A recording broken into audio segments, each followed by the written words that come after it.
శ్రీరామాయణం మీద ఒక వారం రోజుల పాటు ప్రవచనాలు జరగాలి అని పెద్దలు సంకల్పం చేస్తే ఈశ్వరుడు యొక్క నిర్హేతుక కృపాకటాక్ష వీక్షణముల చేత మూడవ రోజు ప్రసంగంలోకి మనం ఇవాళ ప్రవేశించాం.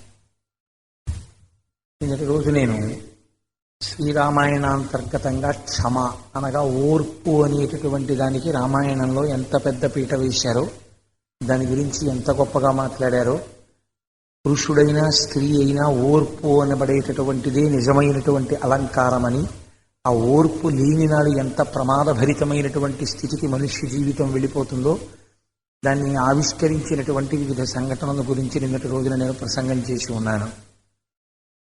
రామాయణం అంతా ధర్మం గురించి మాట్లాడుతుంది. ధర్మం చాలా గొప్పది.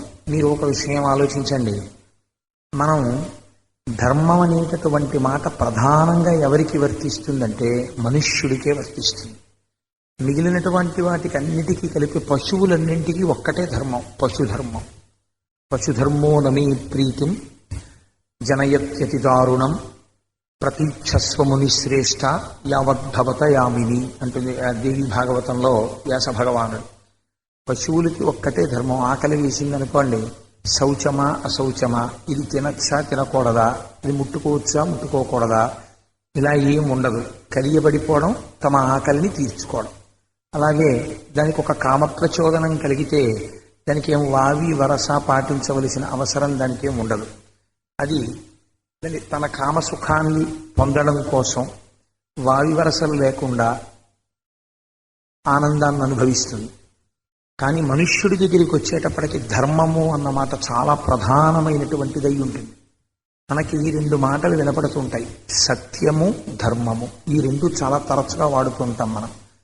వీటికి సంబంధించినటువంటి విషయాల్ని రామాయణం అంతా అంతర్లీనంగా ఒక ప్రవాహం కింద వెడుతుంటుంది. ఎందుచేత అంటే వేదవేద్యే పరే పుంసీ జాతే దశరథాత్మజే వేద ప్రచేత సాదాసీత్ సాక్షాత్ రామాయణాత్మన.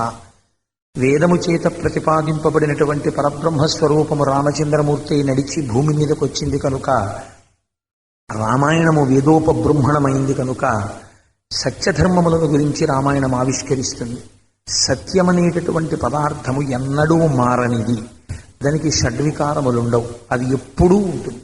ఎప్పుడూ ఉండే పదార్థం ఒకటి లేకపోతే మారేటటువంటి వస్తువుకి ఆధారమైనటువంటిది ఒకటి ఉండదు. ఒక సినిమా ఉందనుకోండి, ఆ సినిమా కథ మారిపోతూ ఉంటాయి బొమ్మలు. మారిపోతున్నటువంటి బొమ్మలకి ఆధారంగా మారనటువంటి తెర వెనకాతల శాశ్వతంగా సత్యంగా ఉంటుంది.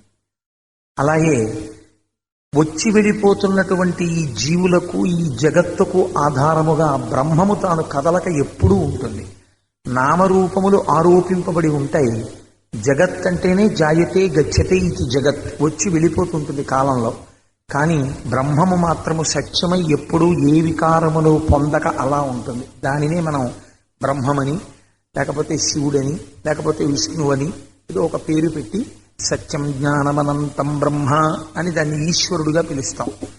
ఈ సత్యాన్ని తెలుసుకోవడానికి, సత్యాన్ని చేరుకోవడానికి ధర్మం ఆలంబనమై ఉంటుంది. ఈ ధర్మం మారిపోతుంది, సత్యం మారదు. సత్య వస్తువు ఎల్లకాలముల యందు ఒకలాగే ఉంటుంది. ధర్మం అలా ఉండదు, కాలమును బట్టి మారిపోతుంది. మీరు ఉన్నటువంటి ఆశ్రమాన్ని బట్టి మారిపోతుంది. మీరు ఎవరు ముందు నిలబడ్డారో వాళ్ళని బట్టి మారిపోతుంది. రకరకాలుగా మారుతుంది. మీకు నేను ఒక ఉదాహరణ చెప్తాను. మధ్యాహ్నం ఉదయం వేళ ఉదాహరణకి సూర్యోదయం అవుతోంది అనుకోండి. ఆ సమయంలో సంధ్యావందనం చేయడం, పూజ చేయడం, ఇదే ధర్మం. అలాగే అసుర సంధ్య వేళ అయిందనుకోండి, అప్పుడు కూడా సంధ్యావందనం చేయడం, భగవన్నామని చెప్పడం ధర్మం. చీకటి పడిపోయిందనుకోండి, రాత్రి అయిందనుకోండి, నిద్రపోవడం ధర్మం. లేదా రజోగుణ భూయిష్టమైనటువంటి కోరికని తీర్చుకోవడం ధర్మం. పగటి వేళ ఉందనుకోండి, మీరు ఆర్జన చెయ్యడం ధర్మం. ఏకాదశి ఉందనుకోండి, భోజనం చెయ్యకపోవడం ధర్మం. ద్వాదశి ఉందనుకోండి, భోజనం చెయ్యడం ధర్మం, పారణ చెయ్యాలి. అలా ఒక తండ్రి ముందుకెళ్ళి మీరు నిలబడ్డారనుకోండి, అప్పుడు మీది పుత్రధర్మం. ఒక కొడుకు ఎలా ప్రవర్తించాలో అలా ప్రవర్తించాలి. మీ కొడుకు ముందు మీరు నిల్చున్నారనుకోండి, ఒక తండ్రి ఎలా ప్రవర్తించాలో అలా ప్రవర్తించాలి. ఒక కూతురు ముందు నిలబడ్డారనుకోండి, ఒక తండ్రిగా ప్రవర్తించాలి. భార్య ముందుకెడితే భర్తగా ప్రవర్తించాలి. నేను ప్రవచనం చేయడానికి వస్తే ప్రవచనం చేసేవాడు పాటించేటటువంటి ధర్మాన్ని మర్యాదని పాటించాలి. ఇదే కోటేశ్వరరావు రేపు ఉద్యోగానికి వెళ్ళాడనుకోండి, నేను ఉద్యోగానికి వెళ్ళినప్పుడు నన్ను చూసి మా ఆఫీసర్ లేచి నిలబడాలని నేను కోరుకోకూడదు. అది విష్ణు అంశ. నేను ముందు ఆఫీసర్కి నమస్కారం చెయ్యాలి. అప్పుడు నాది ఉద్యోగ ధర్మం. ఒక ధర్మాన్ని ఒక ధర్మంతో మీరు కలగాపలగం చేశారనుకోండి, జీవితం చాలా దుస్సహంగా చాలా భారంగా ఉంటుంది. ఎప్పుడు మీరు ఏ ధర్మంలో ఉన్నారో ఏ పాత్రలో ఉన్నారో మీరు గుర్తెరగాలి. గుర్తిరిగి నేను ప్రస్తుతం ఈ పాత్రలో ఉన్నాను కనుక మీరు ఆ పాత్రకి తగినటువంటి నడువడిని కలిగి ఉండడమే ధర్మం అని పేరు. అయితే ధర్మానికి సంబంధించి ఒక పెద్ద ప్రశ్న వస్తుంది. ధర్మం అనగానేమి అంటే దాని గురించి వ్యాఖ్యానం చేశారు. ధ్రియతేవా జనయిరితి ధర్మం. ఇది ఎవరి చేత ధరింపబడుతుందో ఆ ధరింపబడిన దానికి ధర్మం అని పేరు. ధరింపబడడం అంటే ఏమిటండి? ఇప్పుడు నేను ఈ పంచెని ధరించి ఉన్నాను, ఏదో ఈ లాల్చీ ధరించి ఉన్నాను, ఒక ఉత్తరీయమును ధరించి ఉన్నాను. అలాగే ధర్మము అనగా ధరింపబడినది. మీరు ధర్మాన్ని అనుష్ఠానం చేస్తే ధర్మం మిమ్మల్ని రక్షిస్తుంది. ధర్మం అనుష్ఠాన పర్యంతం రాకుండా కేవలం తెలిసి ఉందంతే. ఆయనకి తెలుసు, ధర్మం తెలుసు, ఇది ధర్మము స్పష్టంగా తెలుసు. కానీ ఆయన ఆచరణలో పెట్టడు దాన్ని. అది ఎక్కడి వరకు పనికి వస్తుందంటే ఆయనకి తెలుసుకోవడానికి పనికి వస్తుందంటే. అప్పుడు ఉపయోగపడుతుందా? ఉపయోగపడదు. ధర్మము తెలుసుకోవడం వల్ల ధర్మమునకు ప్రయోజనము లేదు.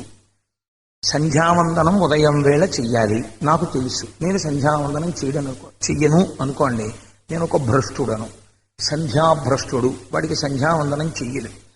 అలాగే ఒక తండ్రి దగ్గరికి వెళ్ళి ఎలా ప్రవర్తించాలో అలా కొడుకుగా ప్రవర్తించి తల్లిదండ్రులకి బ్రతికున్నంత కాలము తల్లిదండ్రుల్ని సంతోషంగా మర్యాదగా ఆనందంగా ఉండేటట్టు చూడడం, ఆ తల్లిదండ్రులు శరీరాన్ని విడిచిపెట్టినప్పుడు వాళ్ళకి గయాశ్రాద్ధం పెట్టడం, ప్రతి సంవత్సరం వాళ్ళు శరీరాన్ని విడిచిపెట్టినటువంటి తిథిని జ్ఞాపకం పెట్టుకుని శ్రద్ధతో శ్రాద్ధమును పెట్టడం. ఇది చేస్తే పుత్రధర్మాన్ని నెరవేర్చినట్టు. ఈ ధర్మాన్ని నెరవేర్చలేకపోయాడు అనుకోండి, వాడికి తెలుసు శ్రాద్ధం పెట్టాలని, పెట్టడం. అప్పుడు వాడు ధర్మభ్రష్టుడు, వాడు ధర్మమును ఆచరించలేదు. ఆచరించని ధర్మము మీకు ప్రయోజనవంతము కాదు, మీకు ఫలితమును ఇవ్వదు. మీకు ఏది ఫలితాన్ని ఇస్తుంది? ధర్మము ఫలితాన్ని ఇస్తుంది.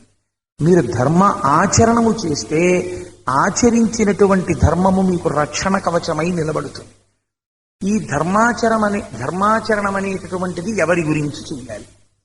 ధర్మాచరణం అనేటటువంటిది ఎవరి గురించి చెయ్యాలి అంటే, మా పక్కింటి వాళ్ళ కోసం నేను పూజ ఎందుకు చేస్తాను అంటే, పాలవాడు వచ్చి కాలింగ్ బెల్ కొట్టేవేళకి నేను పెద్దగా శ్లోకాలు చదువుతుంటే మా పాలవాడు చూసి అయ్యో పాపం ఇంట్లో ఆయన చాలా భక్తులని ఇంకొక చిన్న గిన్నెడు పాలు ఎక్కువ పోస్తాడని పూజ చేయడం. లేకపోతే నేను బాగా విభూతి పిండికట్లు పట్టుకుని ఇంత పెద్ద బొట్టు పెట్టుకుని ఇంత పెద్ద పంచె కట్టుకుని వచ్చాను అనుకోండి, అప్పుడు ఆయన్ని చూసి అయ్యో కోటేశ్వరరావు చాలా భక్తులని అందరూ నాకు నమస్కారం చేస్తారు అని నేను అలా నటించాను అనుకోండి, అప్పుడు దాన్ని ధర్మం అనరు. ధర్మము త్రికరణ శుద్ధిగా ఉంటుంది. తాను ఏది చేస్తున్నాడో అది తనను రక్షిస్తుందని చేస్తాడు తప్ప, ఆ ధర్మము వేరొకరెవరో అది చేస్తే పొగుడుతారని చేసినటువంటి దాన్ని ధర్మము అని పిలవరు. మా అమ్మ బ్రతికున్నప్పుడు నేను అన్నం పెట్టాలి. ఎందుకు పెట్టాలి?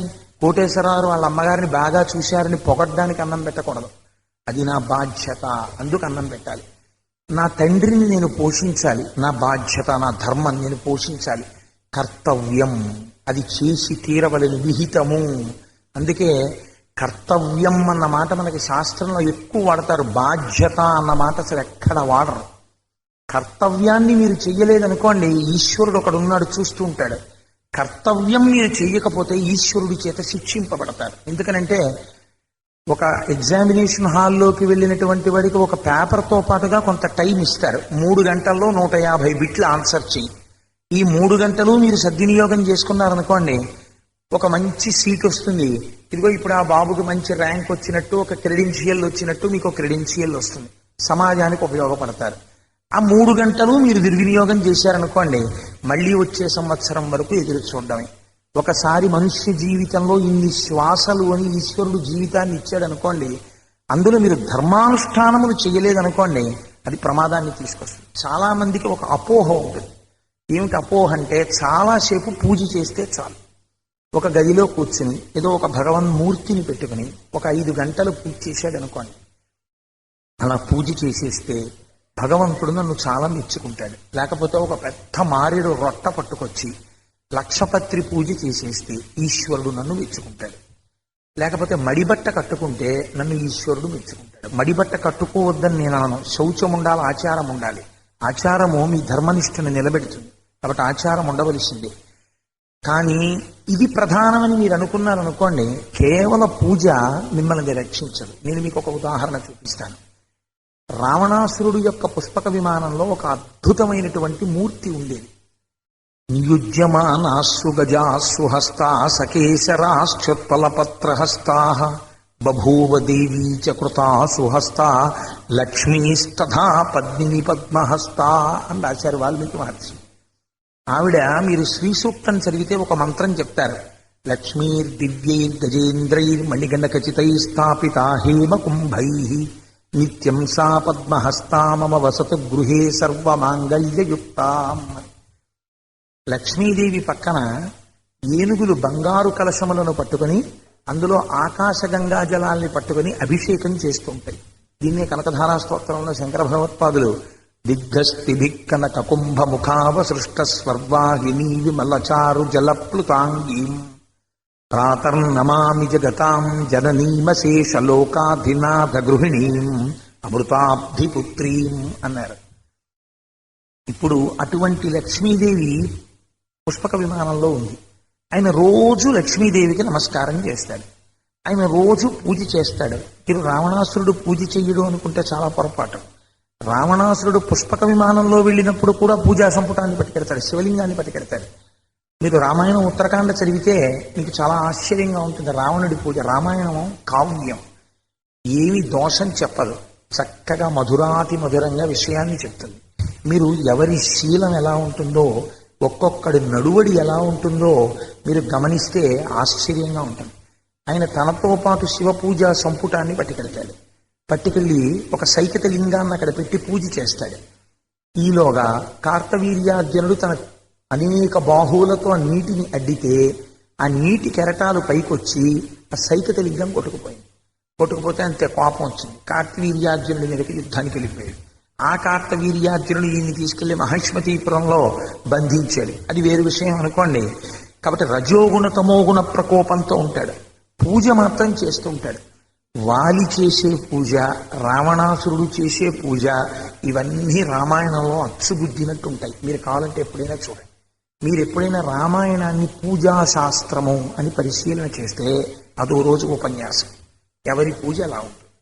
రాముడు పూజ చేస్తాడు శ్రీరంగనాథుణ్ణి, రావణుడు పూజ చేస్తాడు శివలింగాన్ని, హనుమ పూజ చేస్తారు లోపల రామచంద్రమూర్తిని, ఆ తరువాత వాలి చేస్తాడు సంధ్యావందనాన్ని. కానీ ఎవరి నడువడి ఎలా ఉంటుందో మీరు చూడండి. రావణాసురుడు సంధ్యావందనం చేసి పూజ చేసుకొని వస్తాడు, మంత్రుల్ని పిలుస్తాడు. ఎవరి మీదకి ఇవాళ యుద్ధానికి ఎడదామని అడుగుతాడు. వాళ్ళు ఎవరో ఉన్నారండి అంటారు. పదండి పుష్పక విమానం ఎక్కండి అంటాడు, బయలుదేరుతాడు. ఆ వెళ్ళిపోయేటప్పుడు ఆ క్రింద ఏ పర్వతం మీదో ఎవరో కూర్చుని తపస్సు చేసుకుంటుంటారు.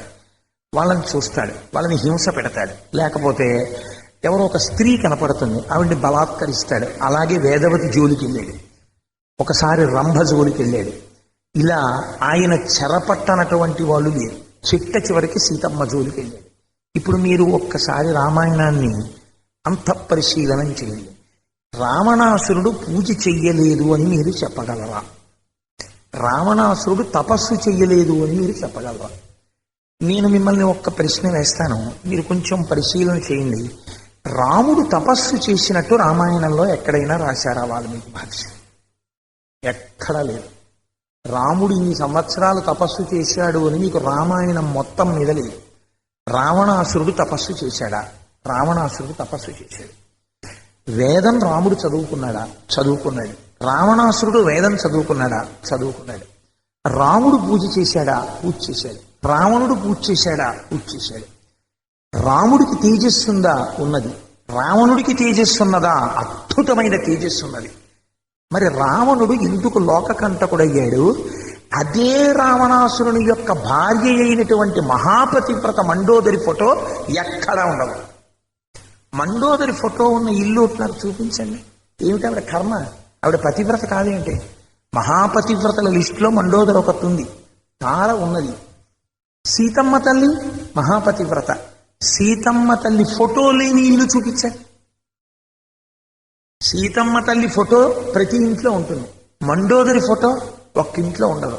సీతమ్మకి మండోదరికి తేడా ఏమిటి అని నన్ను అడిగారు అనుకోండి, నేనంటాను ఏమీ లేదంటాను. ఏమీ లేదండి, ఇద్దరు మహాపతివ్రతలు అంటాను నేను. కాకపోతే ఒక్కటి తేడా చెప్పవలసి వస్తుందేమో, సీతమ్మ అయ్యో నిజా అని చెప్పాలేమో, అంతే. పాతివ్రత్యానికి సంబంధించి ఇద్దరు మహాపతివ్రతలు.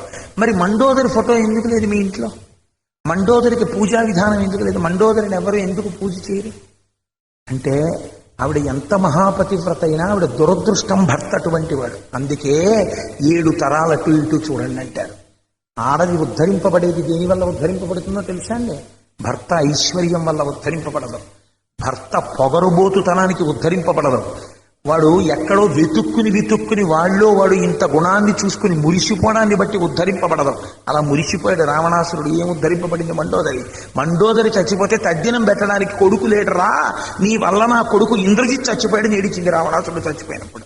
ఏమిటి మిగల్చాడు రావణాసురుడు?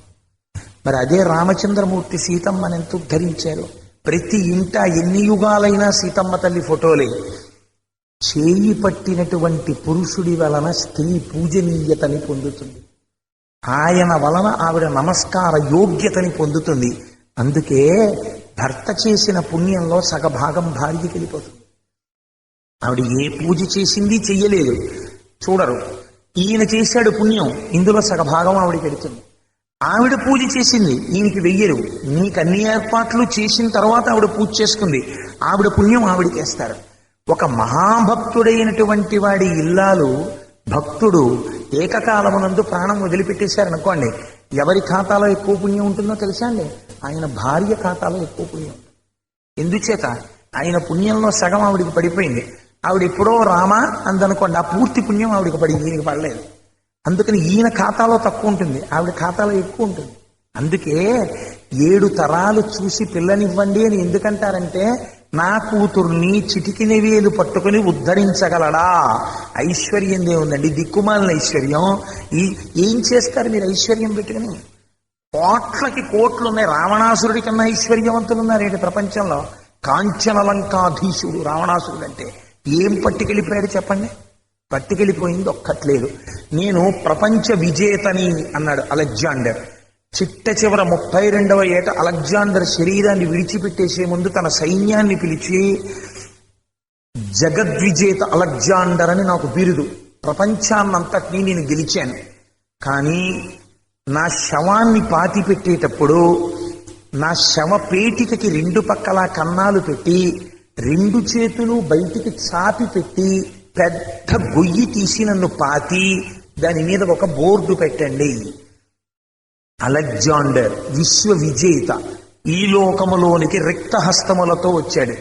అలెగ్జాండర్ విశ్వ విజేత, ఈ లోకము నుండి రిక్తహస్తాలతో వెళ్ళిపోయాడు. మధ్యలో సంపాదించిన విశ్వ విజేత బిరుదు ఆయనతోనే వెళ్ళిపోయింది.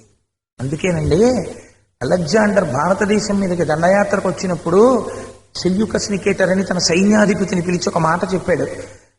ఎవరి దేశానికి వెళ్ళినా ఎక్కడికి వెళ్ళినా ఎవరు మన మాట వినపడకపోయినా వాళ్ళ పీట తీసేయచ్చు. భారతదేశంలో మాత్రం కొంతమంది గడ్డాలు పెంచుకుని గుహల్లో కూర్చుని తపస్సు చేస్తూ ఉంటారు. వాళ్ళ దగ్గరికి వెళ్ళినప్పుడు చాలా జాగ్రత్తగా ప్రవర్తించండి అని చెప్పాడు. ఒకసారి చూశాడు, ఎందుకు చెప్పాడు అలెగ్జాండర్ అని. సెల్యూకస్ నికేటర్ వెళుతుంటే ఒక తపస్సు చేసుకుంటున్న ఋషి కనపడ్డాడు. నేను విశ్వవిజేత అలెగ్జాండర్ సర్వసైన్యాధిపతిని అన్నాడు.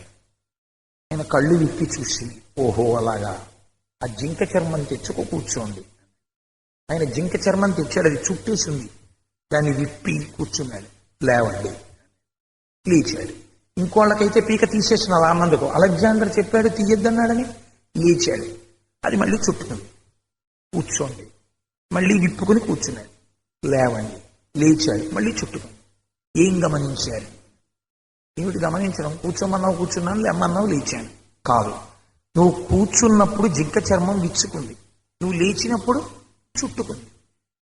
అలెగ్జాండర్ అనబడేటటువంటి ఒక మహావీరుడి శరీరంతో ఉన్నంత కాలం, వాడి శరీరము జర్జరీభూతము కానంత కాలం, వాడు ఇంకొకటి చేత ఓడింపబడడానికి కావలసినటువంటి వైకల్యం ఈశ్వరుడివ్వనంత కాలం బహుశా విశ్వవిజేతని అని ఇలాగే తిరుగుతూ ఉంటాడు. అందరూ ఇలా తలలు వంచుతారు. భారతదేశం కూడా తల వంచినట్టు కనపడుతుంది. లేచిపోగానే ఏమైంది? చుట్టుకుపోయింది. అలెగ్జాండర్ శరీరం వెళ్ళిపోగానే మళ్ళీ ఎవడి రాజ్యాలు పడింది. ఈ మాత్రం దానికి ఏమిటి సాధిద్దామని మీరు ఇంత అల్లరి పడుతున్నాడని అడిగాడు. తెల్లబోయాడు సెల్యూకస్ నికేటర్. అది ఈ జాతి వారసత్వం, అది రామాయణానికి వారసత్వం. రామాయణం కేవలం చదువుకోమ్మని కాదు, రామాయణ కావ్యంలోంచి మిమ్మల్ని వజ్రాలు ఏరుకోమ్మని ఇచ్చారు మహర్షి. మీరు పాత్రల్ని పక్కన పెట్టి బేరీజు వేసి చూసుకోమ్మని ఇచ్చారు. మీరు చూడండి, అందుకే ధ్రియతేవా జనైరితి ధర్మ. మీరు దేనిని ధరిస్తున్నారో దాని పేరు ధర్మము. ధరించడం అంటే మీరు అనుష్ఠానము చెయ్యాలి, మీరు పాటించాలి ధర్మాన్ని. ధర్మం పాటించలేదనుకోండి ఉపయోగం లేదు. రావణాసురుడికి ధర్మం తెలియదని మీరు అనుకుంటున్నారా? ఆయనకి అన్ని ధర్మాలు తెలుసు. అన్ని ధర్మాలతో పాటుగా రావణాసురుడికి ఒకటి తెలుసు. ఏమిటి తెలుసో తెలుసా అండి? తను ఏం చేస్తే దాన్నే ధర్మం అని చెప్పి బుకాయించగలిగినటువంటి ఒక అడ్డగోలు నడువడి కూడా రావణాసురుడికి తెలుసు. రాముడికి ఏం తెలుసో తెలుసా అండి? అసలు ధర్మం ఏదో అది పాటించడం ఒక్కటే రాముడికి తెలుసు. ధర్మం నేను ఒక మాట చెప్పి ఇది ధర్మం అని అనొచ్చా అంటే, శంకరాచార్యులు వారు జగద్గురువులు కాబట్టి వారు చెప్పారు. మహానుభావులు ఎంత అద్భుతంగా మాట్లాడారో తెలుసా అండి శంకర భగవత్పాదులు ధర్మం గురించి. ఆయన అన్నారు, వాక్యార్థశ్చ విచార్యతాం శృతిశిర పక్ష సమాశ్రీయతాం దుస్తర్కాస్తు విరంయతాం శృతిమత తర్కోనుసంధీయతాం వేదో నిత్యమధీయతాం తదుదితం కర్మ స్వనుష్ఠీయతాం. శంకరాచార్యులు వారి అవతారం చాలించేస్తున్నప్పుడు శిష్యులు అడిగారు, మీ సమస్త బోధల సారాంశమును మాకు అందించండి. అప్పుడు శంకరులు చెప్పినటువంటి మాటలు ఆయన అంటారు, వాక్యార్థశ్చ విచార్యతాం. ధర్మము అంటే నీవు చెప్పినది ధర్మము కాదు. ధర్మమును చెప్పడానికి నువ్వు సరిపోవు. ఇది ధర్మము అని నీ సొంతంగా నువ్వు చెప్పకూడదు. ధర్మము ఏదని చెప్పాలి? శృతిశిర పక్ష సమాశ్రీయతాం. శృతి ఎలా మాట్లాడుతోందో, వేదం ఏం చెప్తోందో అది ధర్మం తప్ప, వేదం ఒకటి చెప్తే నువ్వు ఒకలా చెప్పి నేను చెప్పాను కాబట్టి ఇది ధర్మం అని నువ్వు మార్చేస్తే అది ధర్మము కాదు. కాబట్టి ఏం చేయాలి? దుస్తర్కాస్తు విరంయతాం. అక్కడి నుంచి వేదం అలా చెప్తే మాత్రం ఇలా ఎందుకు చెప్పకూడదండి? ఇది తేలిక కదా, ఇలా చేస్తే బాగుంటుంది కదా, అలా చేస్తే కష్టం కదా అని నువ్వు వాదిస్తానని అనుకుంటే ఒకటి గుర్తుపెట్టుకో, నువ్వు చేస్తున్న వాదన దుస్తర్కం. దానివల్ల ప్రయోజనం ఉండదు, పాడైపోతావు. ఈశ్వరుడు ఇచ్చినటువంటి మాట నువ్వు తప్పుగా ఉపయోగించినట్టు. దుస్తర్కాస్తు విరంయతాం. తప్పుడు వాదనలు వాదించకు పెద్దలతోటి. ఏం చేయాలి? శృతిమతస్తర్కోనుసంధీయతాం. వేదం ఏం చెప్పాలనుకుంటోందో దానికి తగినట్టుగా నీ మాట మాట్లాడడం నేర్చుకో. వేదో నిత్యమధీయతాం. ప్రతిరోజు వేదం చదువుకో. తదుదితం కర్మ స్వనుష్ఠీయతాం.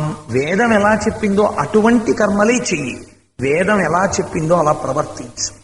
అది ధర్మము. అటువంటి ధర్మాన్ని నువ్వు పాటిస్తే దాని వలన నువ్వు లోకములో ఉత్తమమైనటువంటి స్థితిని చేరుకుంటావు. ఈ ధర్మం ఏది ఉందో దాన్ని నువ్వు పట్టుకోవాలి. మీరు చిత్రం చూడండి, ఒక రైలు ఫార్మ్ చేస్తారు. ట్రైన్ ఫార్మ్ అవుతోందండి అంటారు.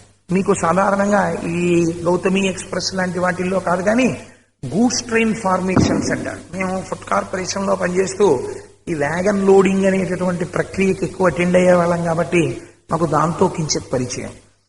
స్పెషల్ ఫార్మేషన్ అంటారు. అంటే ఏవో కొన్ని గూడ్స్ ట్రైన్స్ తాలూకా కంపార్ట్మెంట్స్ అన్ని తీసుకొచ్చి ఒక 40 గూడ్స్ వ్యాగన్స్ అన్నింటినీ కలిపి ఒక ట్రైన్ ఫామ్ చేస్తారు. చేసే ముందు 40 పెట్టెలు తీసుకొచ్చి మీరు ఒక పట్టాల మీద పెట్టేశారనుకోండి, దాన్ని గూడ్స్ ట్రైన్ అనరు. ఎలా చేయాలి? 40 పెట్టెలు తెచ్చి చిట్ట చివర పెట్టుకున్నటువంటి గొళ్ళాన్ని పైకెత్తుతారు. ఎత్తి ఏం చేస్తారు? ముందు పెట్టికేస్తారు. ఇప్పుడు ఈ 39వ పెట్టిగొళ్ళెం 38వ పెట్టికేస్తారు. 38వ పెట్టిగొళ్ళెం 37వ పెట్టికేస్తారు. 1వ పెట్టిగొళ్ళెం ఇంజిన్కి వేస్తారు. 40వ పెట్టి గొళ్ళెం దగ్గర నుంచి 1వ పెట్టి గొళ్ళెం వరకు అన్ని గొళ్ళాలు కరెక్ట్ గా పెట్టి ఇంజిన్ గొళ్ళెం వేయడం మర్చిపోయారు అనుకోండి.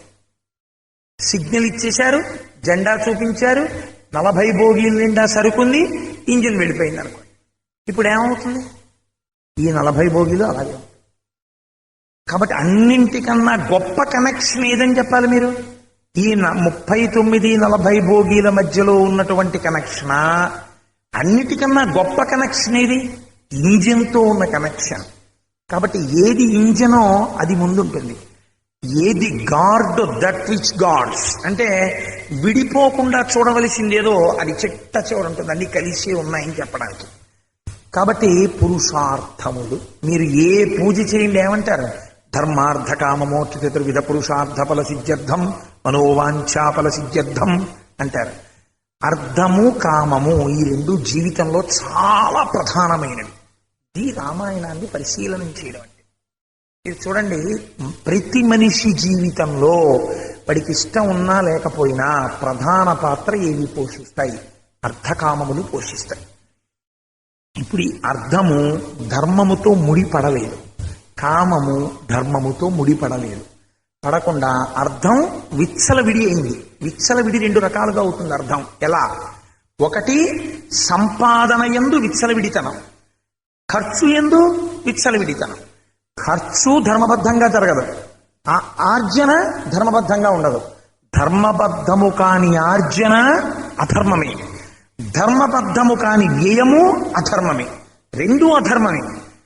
కాబట్టి ఇప్పుడు అర్థము ధర్మముతో కలవలేదు, కామము ధర్మముతో కలవలేదు. కామం అంటే కేవలం పుచ్చకామం అనుకోకండి మీరు. కామం అంటే కోరిక. ఏ కోరిక కూడా ధర్మబద్ధం కాదు. వాడు కోరుతున్నటువంటి ఏ కోరిక కూడా ధర్మశాస్త్రంతో సరిపోయేటట్టుగా ఉండదు. అలా ఉండకపోతే ఏమవుతుంది? ఆ జీవితం ఎలా ఉంటుందో తెలుసా అండి? అగ్నిహోత్రంలో నెయ్యి పోసి ఆర్పుదాం అనుకున్న వాడి ఇల్లు ఎలా ఉంటుందో అలా ఉంటుంది. ఒకడి ఇంట్లో నిప్పు అంటుకుంది, నెయ్యి నీళ్లు ఒక్కలాగే ఉన్నాయి కదండి, నీళ్లు ఎందుకు పోయాలి, నెయ్యి పోస్తానన్నాడు. నెయ్యి పోసాడు, ఆరుతుందా మంట? పెరిగిపోతుంది, ఇల్లు కాలిపోతుంది, ఒళ్ళు కాలిపోతుంది. అర్థము చేత కామమును, కామము చేత అర్థమును తీర్చుకుందామనుకున్న వాడి బ్రతుకంతే. ఓ కోరిక పుట్టింది, ఓ బ్లాక్ అండ్ వైట్ టీవీ కొనుక్కుందాం. పరిగెత్తాడు పరిగెత్తాడు పరిగెత్తాడు పరిగెత్తాడు, డబ్బట్టుకొచ్చాడు, బ్లాక్ అండ్ వైట్ టీవీ కొన్నాడు. అర్థము కామము. ఊరుకుంటుంది అనుకుంటున్నారా మనస్సు మీరు? దానికి ఇప్పుడు ధర్మాన్ని వదిలేసింది మొదటిదాన్ని. ఇప్పుడు అంటుంది వాళ్ళ ఇంట్లో కలర్ టీవీ ఉంది, అది ఉంటే ఎంత బాగుందంటే మళ్ళీ పరిగెడతాడు. పరిగెత్తాడు పరిగెత్తాడు పరిగెత్తాడు పరిగెత్తాడు, మళ్ళీ పట్టుకొచ్చాడు, ఓ కలర్ టీవీ పట్టుకొచ్చి ఇంట్లో పెట్టాడు. ఇప్పుడు అంటుంది కలర్ టీవీ ఉండి ఏం ప్రయోజనం? వాడు చూపించింది నువ్వు చూడాలి, నువ్వు అనుకున్నది చూడడానికి ఒక DVD ఉండాలి. ఏదంటుంది? మళ్ళీ ఏం చేయాలి? మళ్ళీ పరిగెత్తాలి. పరిగెత్తి పరిగెత్తి పరిగెత్తి మీరు ఏం చేయాలి? ఓ DVD తేవాలి. ఇప్పుడు DVD తెచ్చాకేమంటుంది? ఎందుకు ఈ 2? పలుపు ఉంది, నాడా ఉంది, అసలు గుర్రం మీద క్యాసెట్లేవి పట్టుకురా. మళ్ళీ పరిగెడతాడు, క్యాసెట్లు అట్టుకొచ్చాడు, మళ్ళీ పెట్టాడు. చాలా బాగుంది, కానీ దీనికి ఒక్క స్టీరియో సిస్టమ్ ఉంటే ఎంత బాగుండేదో సౌండ్. మళ్ళీ ఏం చేస్తాడు? మళ్ళీ పరిగెడతాడు. మీరు చూడండి, ఇప్పుడు ఏం చేస్తున్నాడు? కామము అర్థము, కామము అర్థము తీర్చడం, నెయ్యిపోయడం. ఎన్ని కోరికలు మీరు తీర్చుకుంటూ వెళ్ళిపోండి. అమ్మాయి అన్ని తీర్చేశారండి, అయిపోయింది లిస్టు. మీరు ఏదో పప్పుల కొట్లోకి, పచారీ కొట్లోకి పట్టుకెళ్ళి సరుకులు లిస్ట్ ఇస్తే ఇప్పుడు రుజువు చూపిస్తానంటాడు. రుజువు అంటే చాలా ఆశ్చర్యంగా ఉంటుంది. కందిపప్పు 2 కేజీలు, చింతపండు 1/2 కేజీ, మిరపకాయలు 1/2 కిలో, కాఫీ కొండ 1/2 కేజీ, ఆఖరికి వాడు అంటాడు 32 లెక్కెట్టండి అంటాడు. చిన్ని ఆవాల ప్యాకెట్తో సహా లెక్కెట్టుకుని 32 వచ్చేసేయి అంటాడు. కూడికి చూసుకుని డబ్బిచ్చేయండి. ఒక పచారీ కొట్టుకి నెలకి తెచ్చుకునే సరుకుల జాబితాకైనా అంత ఉంది, లోపల కోరికలకి అంతం ఎక్కడుందండి? అలా పుడుతూనే ఉన్నాయి. అగ్నిహోత్రంలో నిప్పు రవ్వలు పుట్టినట్టు పుట్టేస్తున్నాయి. ఎన్నింటికి మీరు పరిగెడతారు? పరిగెత్తారు, మీకు తెలియకుండా పోతున్నది ఒకటి ఉంది. ఏది? ధర్మం వదిలేశారు. డబ్బు కావాలి, కోరిక తీరాలి, తెస్తున్నారు, వక్ర మార్గంలో పడిపోయారు. ఆర్జనయందు దుఃఖం, వ్యయమునందు దుఃఖం. పోని ఇంత కష్టపడి ఆ వస్తువు తెచ్చారు, ఇంత టైం అయిపోయింది, ఇంత డబ్బు కష్టపడ్డారు, ఎంతో కొంతకాలం అయిపోయిన తర్వాత వెళ్ళిపోవాలి కదా. మరి దిక్కుమాలిన శరీరం, జాతస్య హిద్రుహో మృత్యు ధ్రువం జన్మమృతస్య చ, వెళ్ళి తీరాలి. వెళ్ళిపోయాడు. ఏం పట్టుకెళ్ళాడు ఇందులో? ఓ కలర్ టీవీ వస్తుందా, ఓ డివిడి వస్తుందా, ఓ క్యాసెట్ వస్తుందా? ఏదొచ్చింది? చేసిన కర్మము పుణ్యము తప్ప శంకర. నువ్వు చేసినటువంటి ధర్మం ఏదైనా ఉంటే అదొక్కటే నీ వెనకాతలు వస్తుంది, అదొక్కటే నిన్ను కాపాడుతుంది. రాముడి జీవితానికి రావణుడి జీవితానికి ఇంతే తేడా. త్యాగం అంటే ఏమిటో తెలుసా అండి? త్యాగం అంటే మీ ఇంట్లో ఉన్న డబ్బులన్నీ పట్టుకెళ్ళి ఎవడికో ఇచ్చేయమని కాదు. ధర్మశాస్త్రమునకు అనుగుణంగా బ్రతికేటట్టుగా లోపల కోరికల్ని నిగ్రహించుకుని బ్రతకగలగడానికి త్యాగమని పేరు.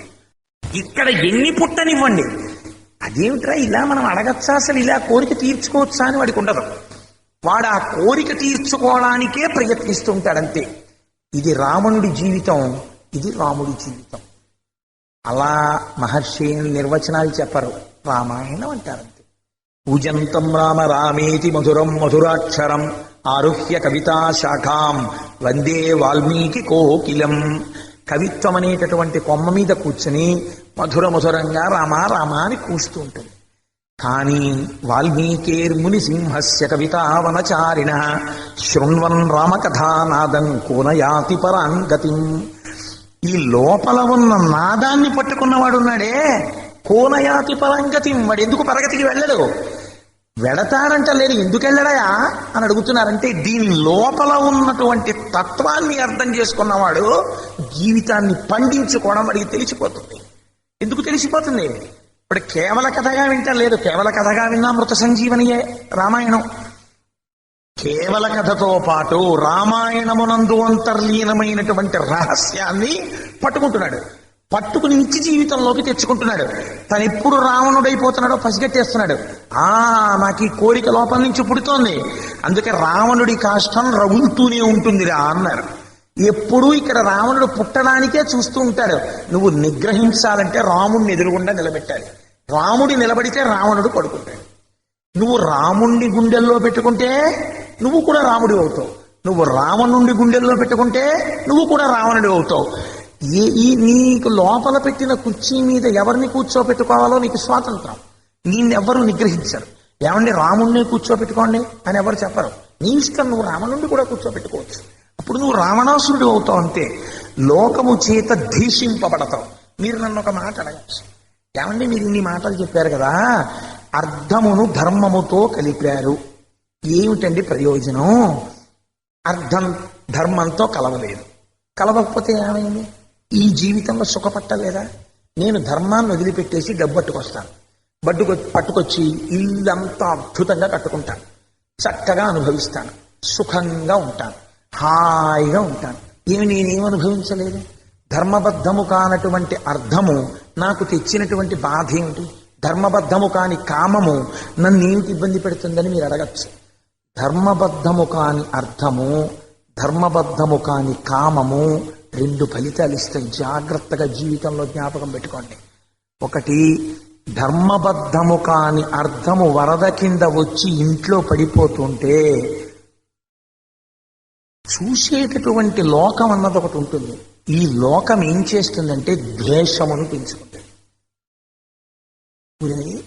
ఎలా ఉండేవాడు రా మన కళ్ళ ముందు, వీడు 3 ఏళ్లలో ఈ స్థితికి వెళ్ళిపోయాడంటే నిజంగా 3 ఏళ్లలో వీడిదంతా మామూలుగా సంపాదిస్తే వచ్చేస్తుందా?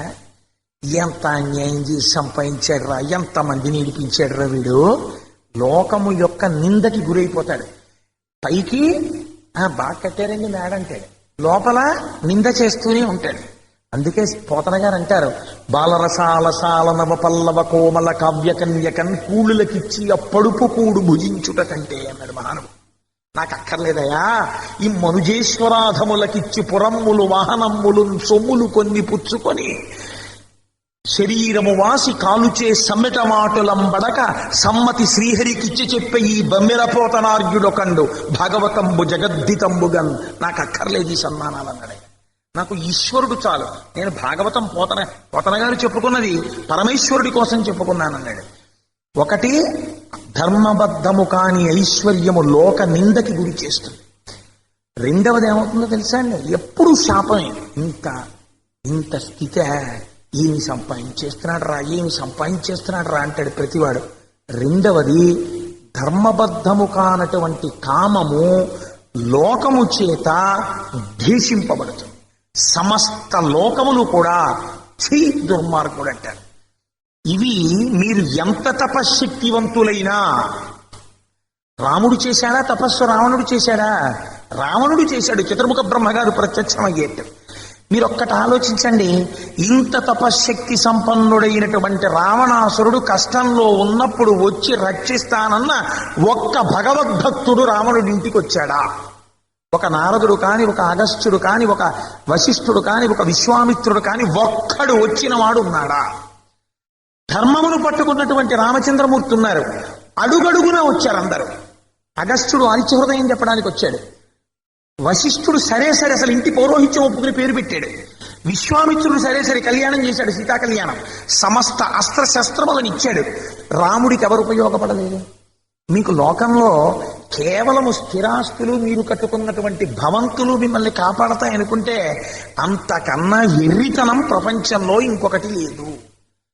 ఆఖరికి వారికి ఏదైనా ఆపద అన్నది ఒకటి వస్తుంది. ఇది మీరు చాలా జాగ్రత్తగా గమనించవలసినటువంటి లక్షణం లోకంలో. దీని మీద తీర్పు చెప్తారు అందుకే రామాయణం. ఆపద అంటే ఏమిటో తెలుసా అండి? ఈశ్వరుని చేత ఇయ్యబడినది. ఈశ్వరుని చేత ఇయ్యబడిన ఆపద తప్పించుకోవడానికి మీరు తెచ్చిన ఈ మూటలు, మీరు తెచ్చిన ఈ ముల్లెలు మిమ్మల్ని రక్షించలేవు. ఇవేం చేస్తాయో తెలుసా అండి? బాధ పెడుతూ వ్యయమవుతూ ఉంటాయి. అప్పుడు మీరు క్లేశములకు గురైపోతూ ఉంటారు. అరే ఇంత ఖర్చు పెడుతున్నాను, మనశ్శాంతి లేదంటే. ఇదే రుద్రాధ్యాయంలో చెప్తారు.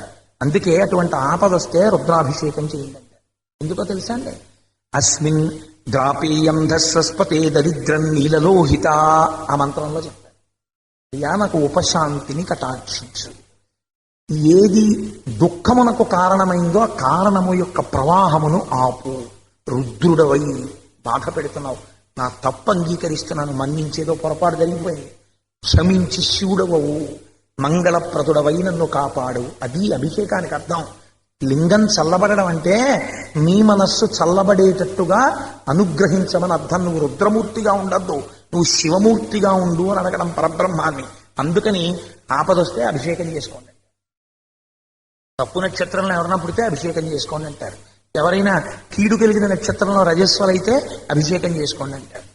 ఎవరైనా దుష్ట నక్షత్రంలో ఏదైనా పొరపాటు జరిగితే అభిషేకం చేసుకోండి అంటారు. ఇటు అన్నింటికీ అభిషేకం ఎలా పనిచేస్తుంది?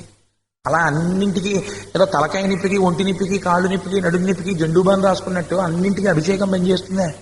అలా పనిచేయదు. మరి ఎందుకు చెప్తున్నారు మీరు అంటే అందులో ఉన్నటువంటి రహస్యము మంత్రము చేత ప్రోక్తమై ఉన్నది. అలా మీరు చూడండి, ఆపద అని ఒకటి వస్తుంది. ఇది ఈశ్వరుడి చేత వస్తుంటుంది. ఒక్కొక్కసారి ఆపద ఈశ్వరుడి చేత ఇయ్యబడింది అనుకోండి, మీరు తప్పుకోలేరు. మీకు నేను ఒక ఉదాహరణ చెప్తాను. దీని గురించి అద్భుతంగా మాట్లాడిన వాళ్ళు ఎవరో తెలుసా అండి? మహాభారతంలో భీష్మాచార్యుల వారు అంపశయ్య మీద పడుకున్నారు. అంపశయ్య మీద పడుకుని ఏకాదశి ఘడియల కోసం ఎదురు చూస్తున్నాడు. కాలిబొటన వేలి దగ్గర నుంచి ప్రాణస్థానాల్ని వెనక్కి లాగేశాడు. హృదయస్థానమునందు నిలబెట్టాడు నిర్గమించడం కోసమని ఏకాదశి ఘడియల్లో. అలా అంపశయ్య మీద పడుకుని ఒంట్లో రక్తం అంతా ఓడిపోయి ఉంటే కబురొచ్చింది. ఏమని? ఉపపాండవులందరూ చచ్చిపోయారు అన్నారు. ఎవరు ఉపపాండవులు? ధర్మరాజు గారికి, భీముడికి, అర్జునుడికి, నకులుడికి, సహదేవుడికి, ద్రౌపది యందు జన్మించినటువంటి ఉపపాండవులు. వాళ్ళ యొక్క వంశాంకురాలవి. 5 చచ్చిపోయారు ఒకే రోజు రాత్రి. 5 చంపేశారట. అంటే భీష్ముడు కదండి, ఇంటికి పెద్ద తలకాయ అంటే ఎలా మాట్లాడాలో అలా మాట్లాడాలి. అరిరే అన్నారు అందరు. అదేమిటండి అలా ఎలా చంపేశారండి, ఎవరు చంపేశారండి అన్నారు. భీష్ముడు అలా అనలేదు. ఆయన అన్నాడు, రాజట ధర్మజుండు. ఎంత గొప్ప మాట చూడండి. రాజట ధర్మజుండు శాస్త్రవోద్వేజకమైన గాంధీవము విల్లు ఎట. సర్వభద్ర సంయోజకుడైన శౌరి రథ సారథియట. ఉగ్రగదాధరుండు భీముడయ్యాజికి తోడువచ్చునట. ఆపద కల్గుటకి విచిత్రమో అన్నాడు. ఏమిటయా ఆశ్చర్యం? ఇప్పుడు ప్రస్తుతం దుర్యోధనుడు రాజ్యంలో లేడు. ఆయన ఏదో చేశాడనడానికి ధర్మరాజు గారే రాజు. ఎందుకంటే అందరూ చచ్చిపోయారు శత్రువులు. కాబట్టి రాజట ధర్మజుండు, సురరాజసుతుండట ధన్వి. సాక్షాత్తుగా ఇంద్రుడి యొక్క కొడుకు అర్జునుడు. ఆయన చేతిలో పట్టుకున్నది గాంధీవం. శాస్త్రవోద్దేశకమైన విల్లు గాంధీవము విల్లు ఎట. రథానికి సారథెవరు? సర్వభద్ర సంయోజకుడైన కృష్ణుడు సారథియట. అందరికీ భద్రాన్నిచ్చేటటువంటి కృష్ణ భగవానుడు ఆయన రథానికి సారథి. ఉగ్రగదాధరుండు భీముడయ్యాజికి తోడువచ్చునట. భయంకరమైన గదాదండాన్ని చేతిలో పట్టుకుని గిరగిర తిప్పేటటువంటి భీమసేనుడు నిరంతరము అర్జునుడు పక్కన ఉంటాడు. ఆపద కల్గుటకి విచిత్రమో, వాళ్ళ పిల్లల్ని చంపేశారా అన్నాడు. ఎంత చిత్రమైన మాట అన్నాడు చూడండి. ఆపద కల్గుటకు, ఇన్నున్న వాళ్ళ కొడుకులు ఒక్క రాత్రి చచ్చిపోయారయా? ఏం ఆశ్చర్యం! ఎవరు చంపేశారు? చంపగలరా ఇలాంటి వాళ్ళ పిల్లల్ని? ఈశ్వరుడు చంపేశాడు. ఇది గ్రహించిన వాళ్ళెవరో వాళ్ళు ఉదాత్తులు. అందుకే మహాభారతంలో ద్రౌపదీదేవి అంత గొప్పదైంది. అశ్వత్థామ చంపేశాడని తీసుకొచ్చి నిలబెడితే కట్టేశావిడండి. అక్కట నిన్ను బోర కిరీటిని బద్దు చేసి నేడిక్కడికి ఇచ్చి తెచ్చుట సహింపదిదై భవదీయ మాత నేడెక్కడ ఎట్టి శోకమున ఏక్రియ ఎచ్చుచు బొక్కుచున్నదో. ఏమయ్యా, చాలదా గత జన్మలలో చేసినటువంటి ఏ పాపమో ఈనాడు అనుభవైక వేద్యమై ఈశ్వరుడి చేత ఆపదగా మారి మనకి కటాక్షింపబడి 5 పిల్లలు చచ్చిపోయేంత పాపం ఇవాళ అనుభవంలోకి వచ్చింది. ఇంకా ఏ పాపం తక్కువైందని గురుపుత్రుడు గురువుతో సమానం ద్రోణుడు చచ్చిపోయాడు. ఏడుస్తోంది అశ్వత్థామ తల్లి. ఇప్పుడు గురువు లేడు. ఆయన కొడుకు గురువే అశ్వత్థామ. చంపితే వేరు, కానీ గురువా కాదా? కట్టి తీసుకొచ్చావా? అక్కడ ఎంత ఏడుస్తోందో గురుపత్ని ఏడిచినప్పుడు ఆవిడ కంటి వెంట పడిన బాష్పధారలు మన్ని కాల్చేస్తాయి. ఎందుకురా? తప్పు చేసిన వాడెవడో వాడు అనుభవిస్తాడు. వదిలేసి తీసుకెళ్ళాడు. ఈ ధర్మం అంటే తెలుసుకోవడం, అనుష్ఠించడం చాలా కష్టం అండి. ధర్మం గురించి మాట్లాడడం చాలా తేలిక, ధర్మాన్ని అనుష్ఠానంలోకి తేవడం చాలా కష్టం. అశిధారావ్రతం, విచ్చుకత్తి మీద నడవడం లాంటిది ధర్మమే నాకు కావాలనుకోవడం. అది అందరూ చెయ్యలేరు. అందుకే రావణాసురుడు చాలా తేలిగ్గా స్కిప్ అయిపోయాడు. అక్కర్లేదు నాకు ఈ ధర్మం, నాకు సుఖం చాలా. ఏమిటి పొందాడు చెప్పండి? అంశమునందు తీర్పులో ఏం పొందాడు? కాలేజీలో చదువుకోకుండా దురలవాట్లతో తిరిగేటటువంటి పిల్లాడికి ఒక 5 సంవత్సరాలు కష్టపడి చదువుకునేటటువంటి పిల్లాడు పనికి మాలిన వాడిగా, ఛాదస్తుడిగా కనిపించవచ్చు.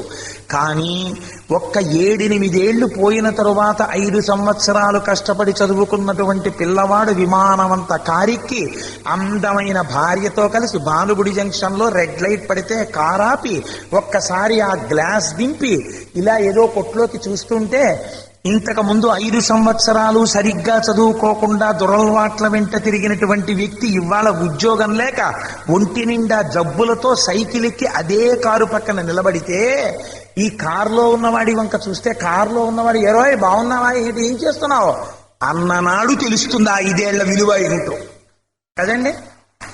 ధర్మానుష్ఠానము చేయని వాడికి మృత్యువునందు తెలుస్తుంది వాడు పోగొట్టుకున్నది ఏమిటో. అంత్యమునందు వాడు ఎంత బాధో, అయ్యో నేను ఇది పోగొట్టుకున్నానని బాధపడతాడు. ఎక్కడో ధర్మం తప్పాడు, పెద్ద పాపం చేశాడు. ఇప్పటికైనా చెయ్యకు అని తెలుసుకోవడం, కనీసం ధర్మ మార్గంలోకి రావాలి.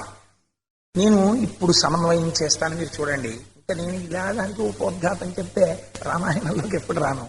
కనుక రామాయణమనందు రామోత్పత్తికి రావణోత్పత్తికి ఉండేటటువంటి భేదాన్ని మీకు ఆవిష్కరిస్తాను. చిత్రం ఏమిటంటే, రామునికి సంబంధించినటువంటి జననాన్ని మహర్షి బాలకాండలో చెప్పారు. రావణాసుర జననానికి సంబంధించినటువంటి విషయాన్ని బాలకాండలో చెప్పలేదు. ఎక్కడ చెప్పారు? ఉత్తరకాండలో చెప్పారు.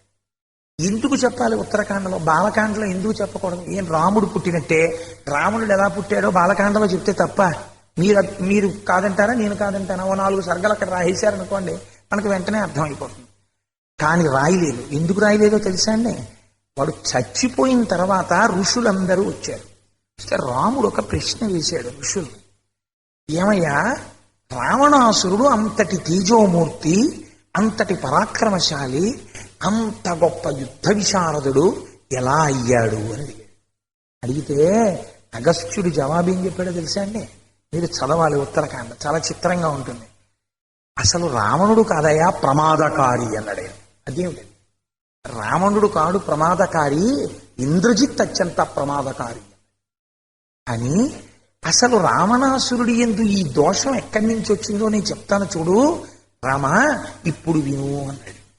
ఎందుకు చెప్పాలంటే రాముడికి ఎందుకు చెప్పాలి అంటే, మీరు రామాయణం అంతా చదివి పట్టాభిషేకం దాకా వెళ్ళిపోయిన తర్వాత మీకు రాముని యందు అపారమైన పూజ్య భావన ఏర్పడుతుంది. అప్పుడే రామాయణం చదివితే. ఇప్పుడు రాముడే చెవి ఒగ్గి ఒకటి వింటున్నాడు అనుకోండి, మీరు కూడా అమ్మో రాముడు వింటున్నాడని మీరు కూడా వింటారు. ఆ విలన్ అసలు అలా ఎలా పుట్టాడో, అలా ఎందుకు అయిపోయాడని, అసలు అలా ఎందుకు అయిపోయాడు రావణాసుడు తెలుసుకోవాలని మీకు కోరిక పుడుతుంది. ఇప్పుడు మీకు బాగా కోరిక పుడితే తప్ప తప్పెక్కడ జరుగుతోందో ఇప్పుడు చెప్పాలి. ఆ తప్పు చెప్పడంలో అంత నైపుణ్యం ఉండాలి. ఇది మహర్షి కావ్య భాష. ఉత్తరాఖండలో చెప్పారు. ఏమని చెప్పారో చూడండి, చాలా ఆశ్చర్యంగా ఉంటుంది. పూర్వకాలం చతుర్ముఖ బ్రహ్మగారి యొక్క కుమారుడు పులస్త్య బ్రహ్మ. పులస్త్య బ్రహ్మ హిమాలయ పర్వతాల దగ్గర ఉండేటటువంటి ఆ తృణబిందు ఆశ్రమం అనబడేటటువంటి ఆశ్రమంలో తపస్సు చేసుకుంటున్నాడు. ఆయన తపస్సు చేసుకుంటుంటే ప్రతిరోజు దేవకాంతలు, పితృకాంతలు మొదలైనటువంటి వారందరూ కూడా వచ్చి, ఇది ఒక్కసారి చూడమ్మా, తిరగట్లేదు. ఆ దేవకాంతలు, పితృకాంతలు మొదలైనటువంటి వాళ్ళందరూ వచ్చి సంగీతం పాడుతూ, వాద్య పరికరాలని వాయిస్తూ, నాట్యం చేస్తూ తిరుగుతుండేవారు. అలా తిరుగుతున్నప్పుడు ఆయన యొక్క స్వాధ్యాయానికి, అంటే ఆయన రోజు వేదం స్వరంతో చెప్పుకునేవారు. స్వరంతో వేదం చదువుకునేటప్పుడు ఇవన్నీ వినపడుతుంటే ఆయన యొక్క దృష్టి మళ్ళీపోతుంది. అందుకని అలా దృష్టి మళ్ళకుండా ఉండడానికి ఆయన ఒక చిత్రమైన షరతు పెట్టాడు. అది శాపమే అనుకోండి. నేను ఇక్కడ వేదం చదువుకుంటూ ఇక్కడ ఉండగా ఎవరైనా ఆడది ఈ ప్రాంతంలోకి వస్తే ఆమె గర్భిణి అవుతుంది అన్నాడు. ఏ ఆడది వస్తుందండి? ఇంకా ఎవరు రాలేదు. హాయిగా ప్రశాంతంగా స్వరంతో ఆయన వేదం చదువుకుంటాడు. ఒకరోజు ఈయన ఎవరి ఆశ్రమంలో ఉంటున్నాడో ఆ రాజర్షి తృణబిందు యొక్క కుమార్తె తెలియక ఆశ్రమానికి వచ్చింది. అప్పటికి ఆయన కూర్చుని, బాహ్య దృష్టి లేదు, మంచి ఆనందంతో వేదం చదువుకుంటున్నాడు. స్వరంతో మంత్రాలు చెప్పుకుంటున్నాడు. చదువుకుంటుంటే స్వాధ్యాయం అవుతోంది. ఆమె తెలియక ఎంత బాగా చదువుతున్నాడో వేదమంత్రాలు స్వరంతోనని వచ్చి నిలబడింది. ఈయన చదువుతూ చదువుతూ ఇలా చూడడంలో ఆమె మీద ఆయన దృష్టి పడింది. ఆవిడ ఇంటికి వెళ్ళింది. ఆవిడ గర్భిణి అయింది, గర్భం ధరించి. తండ్రి చూసి ప్రశ్నించాడు, నీ యందు గర్భచిహ్నములు కనపడుతున్నాయి, ఏ పాపం జరిగిందన్నాడు. అంటే ఆవిడంది, నాకు ఏ పాపం తెలియదు, నేను ఇప్పుడే మహానుభావుడైన పులస్త్య బ్రహ్మ ఆశ్రమానికి వెళ్ళొచ్చాను, తర్వాత నా యందు మార్పు కలిగింది. ఆయన దివ్య దృష్టితో చూశాడు. ఓహో, పులస్త్యుడు పెట్టినటువంటి నియమం నా కుమార్తెని ఇబ్బంది పెట్టింది అని వెళ్ళి ఆ పులస్త్య బ్రహ్మని ప్రార్థించాడు. నా కుమార్తె యోగ్యమైనది, తెలిసో తెలియకో ఇక్కడికి వచ్చింది, ఈమెని నీ భార్యగా స్వీకరించు అంటే ఆయన అన్నాడు, ఇది చాలా ధార్మికమైన విషయం. ఎందుచేత అంటే నీ కుమార్తె తెలియక ఇక్కడికి వచ్చింది కాబట్టి నేను ఆమెని భార్యగా స్వీకరిస్తాను. భార్యగా స్వీకరించాడు. ఆమెకు ఒక కుమారుడు కలిగాడు. ఆయన మహాతేజోవంతుడు.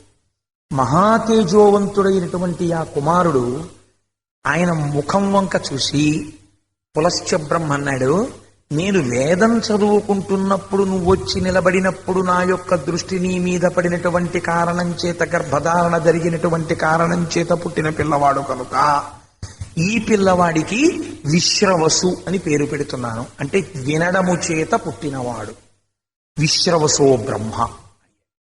ఈ విశ్రవసో బ్రహ్మ తండ్రి అంత తపస్సు చేశాడు. చేస్తే భారద్వాజ మహర్షి సంతోషించి తన కుమార్తెనిచ్చి పెళ్లి చేశాడు. విశ్రవసో బ్రహ్మ సంతోషంగా కాలం గడుపుతున్నాడు. ఆయనకి ఇంకొక కుమారుడు పుట్టాడు. ఆ విశ్రవసో బ్రహ్మకి తాతగారు పులస్త్య బ్రహ్మ వచ్చాడు. వచ్చి చూశాడు. మర్యాద ఎలా ఉంటుందో చూడండి. తన తండ్రిని పిలిచాడు విశ్రవసో బ్రహ్మ. పులస్త్య బ్రహ్మ వచ్చి చూసి, అచ్చు విశ్రవసో బ్రహ్మ ఎలా ఉన్నాడో అలా ఉన్నాడు ఈ పిల్లాడు, తండ్రిని పోలి. అందుకని ఈ పిల్లవాడికి వైశ్రవణుడు అని పేరు పెడుతున్నాను.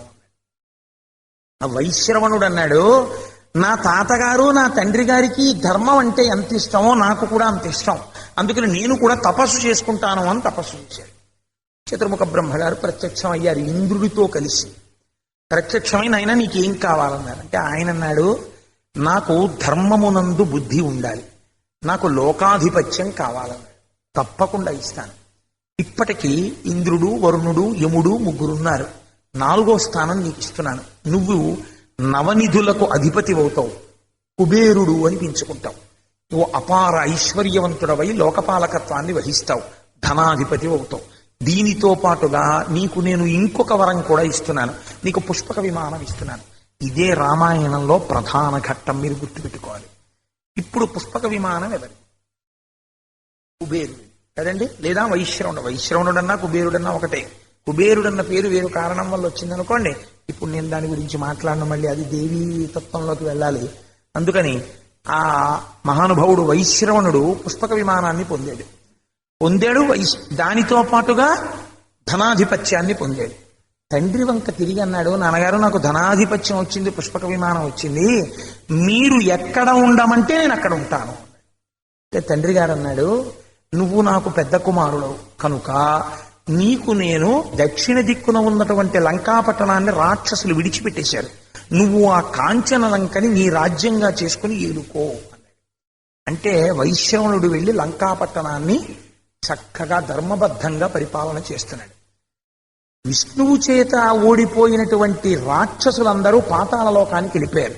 అందులో సుమాలి అనబడేటటువంటి ఒక రాక్షసుడు తన కుమార్తె కైకసి అనబడేటటువంటి యవ్వనంలో ఉన్న ఆడదాన్ని వెంట పెట్టుకుని భూమి మీదకి వచ్చాడు. అదే సమయంలో పుష్పక విమానంలో కుబేరుడు వచ్చాడు. వైశ్రవణుడు వచ్చే తండ్రి గారి కాళ్ళ మీద పడి నమస్కారం చేసి ఆశీర్వచనం పొందాడు. చూశావా అమ్మా ఎలా వెలిగిపోతున్నాడో? ధనాధిపతి, లోకపాలకుడు. మనకి రాక్షస వంశానికి అలాంటి మహాపురుషుడు ఒకడు లేడు.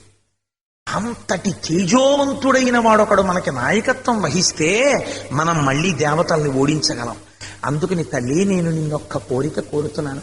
నువ్వు యవ్వనంలో ఉన్నావు, ఆడపిల్లవి, నీకు పెళ్లి చెయ్యాలి కదా. నువ్వు ఎలాగో అలా వెళ్ళి ఆ విశ్రవసో బ్రహ్మ యొక్క అనుగ్రహాన్ని పొంది బిడ్డల్ని కలువు. నీ కడుపున కుబేరుళ్లాంటి తేజోవంతుడు పుడితే వాడి వల్ల మేము మళ్ళీ రాజ్యాలు పొందుతాం. ఇందులో ధర్మం ఉందా అధర్మం ఉందా? ఒక తండ్రి తన కుమార్తెతో ఈ మాట చెప్పచ్చా? నేను దాన్ని కొంచెం సరళం చేసి కొంచెం మర్యాదగా చెప్పాను. ఈ మాట తండ్రి చెప్పచ్చా? కుమార్తె సిగ్గుపడింది. నా తండ్రి నాకు ఇలా చెప్తే నేను ఎలా కాదంటానని అసుర సంధ్య వేళలో విశ్రవసో బ్రహ్మ అగ్నికార్యం చేసుకుంటూ ఉండగా వెళ్ళి నిలబడి బొటనవేలితో భూమిని రాస్తాను. విశ్రవసో బ్రహ్మ చూసి అడిగారు, అమ్మా నువ్వెవరు, ఎక్కడి నుంచి వచ్చావు, ఎందుకు వచ్చావు, నీ కోరిక ఏమిటని అడిగారు. అయితే ఆవిడంది, మహానుభావ, నేను సుమాలి యొక్క కుమార్తెను, నా తండ్రి పంపగా నేను ఇక్కడికి వచ్చాను, మిగిలిన విషయాలు నా నోటితో నేను చెప్పలేను, నువ్వు మహాతపస్వి, నువ్వు తెలుసుకో. ఆయన అంతర్ముఖుడయ్యాడు, తెలుసుకున్నాడు. నా వలన సంతానం కోసం వచ్చింది.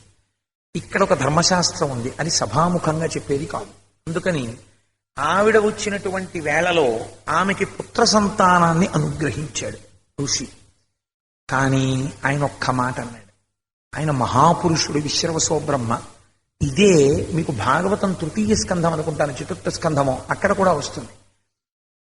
తరుణి ఒక్క ముహూర్తముందు, ఇది సంధ్యాకాలము, ఈ కాలమందరయన్ కామారాతి లీలన్ వృషేశ్వరయానంబున సంచరించుటది అభావ్యం వయ్యి, ఈ ఉగ్రవేళన్ రమీంపన్ నిషిద్ధ కర్మంబగు ఎలా ధర్మమున్ వీడగన్ అని అడుగుతాడు కశ్యప ప్రజాపతి దితిని.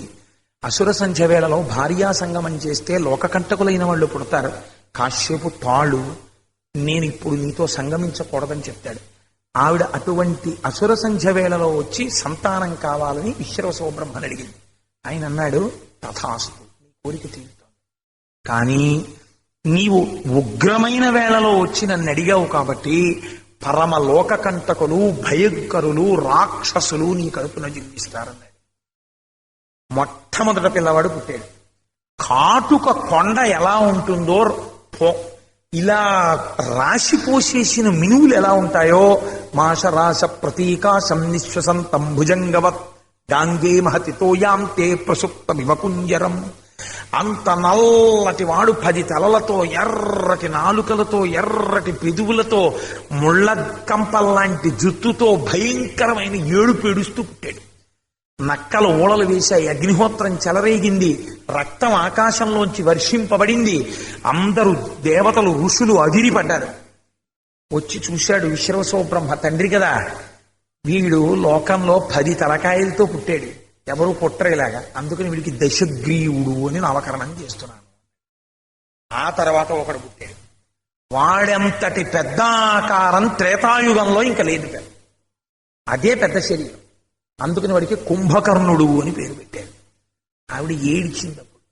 ఏమయ్యా, నీలాంటి మహాతపస్వి, మహాధర్మాత్ముడు, తేజోమూర్తి వైశ్రవణుడు నీ కుమారుడు, అందుకని నా కర్మ కొద్దీ నా తండ్రి నీ దగ్గరికి పంపించాడు సంతానం కనమని. ఇదే నా సంతానం, ఈ దిక్కుమాలినాళ్ళ, నాకు ఒక్క కొడుకు కూడా మంచివాడు ఉండడా అని అడిగింది. తరుణి, 2 కుమారుల యొక్క జనన సమయమునకు వేళ దాటింది కాబట్టి 3వ వాడు పరమధర్మాత్ముడవుతాడు అన్నాడు. ఏ విధంగా అయితే హిరణ్యకశిపుడికి ప్రహ్లాదుడు జన్మించాడో అలా 3వ వాడు విభీషణుడు జన్మించాడు. చిత్రం ఏమిటంటే, మీరు ఒక్కసారి చూడండి, రామాయణంలో అసలు వీళ్ళ 3 పుట్టుకలో 2 పుటక యందు దోషం ఉంది. అసలు జనన సమయం నుంచే తప్పు, వాళ్ళ కోరిక తప్పు. ఇప్పుడు వీళ్ళు 3 వెళ్ళి బ్రహ్మగారి గురించి తపస్సు చేశారు. చతుర్ముఖ బ్రహ్మగారు ముందు రావణుడి దగ్గరికి వెళ్ళారు. ఎందుకు రావణుడి దగ్గరికి వెళ్ళాలండి? విభీషణుడి దగ్గరికి వెళ్ళకూడదా, ధర్మం ఉన్నవాడు కదా అని మీరు నన్ను అడగచ్చు. అప్పటికి వాడు ఒక ఉగ్ర పూజ చేశాడు. అంటే పూజ కూడా సాత్విక పూజ, ఉగ్ర పూజ అని 2 ఉంటాయి. ఒక్కొక్కడి పూజ చూస్తే భయం వేస్తుంది. సరే, సభాముఖంగా ఇప్పుడు నేను దాని గురించి మాట్లాడను. వాడు ఏం చేశాడంటే, బ్రహ్మగారు రాలేదని కోపం వచ్చి ఒక్కొక్క తలకాయ తెంపేసి యజ్ఞగుండంలో పారేశాడు. 10వ తలకాయ కూడా నరికేస్తున్నాడు. నరికేస్తుంటే బ్రహ్మగారు వచ్చారు. ఒరే ఆగాగా ఏమిటి అలరి, ఎందుకు చేశావు ఇంత తపస్సు అన్నారు. అంటే వాడు అన్నాడు, నాకు మృత్యు ఉండరాదు. వాడు ఎంత ప్రమాదకరంగా కనపడుతున్నాడండి మనిషి ఎదురుగుండా. వాడి తలకాయలు వాడు కోసేసుకుంటున్నాడు, అవతల వాడు వాడికి ప్రసన్నుడు కాలేదని. ఇది ఎక్కడల్లరి? మీకు లోకంలో ఇలాంటి వాళ్ళు ఉంటారు.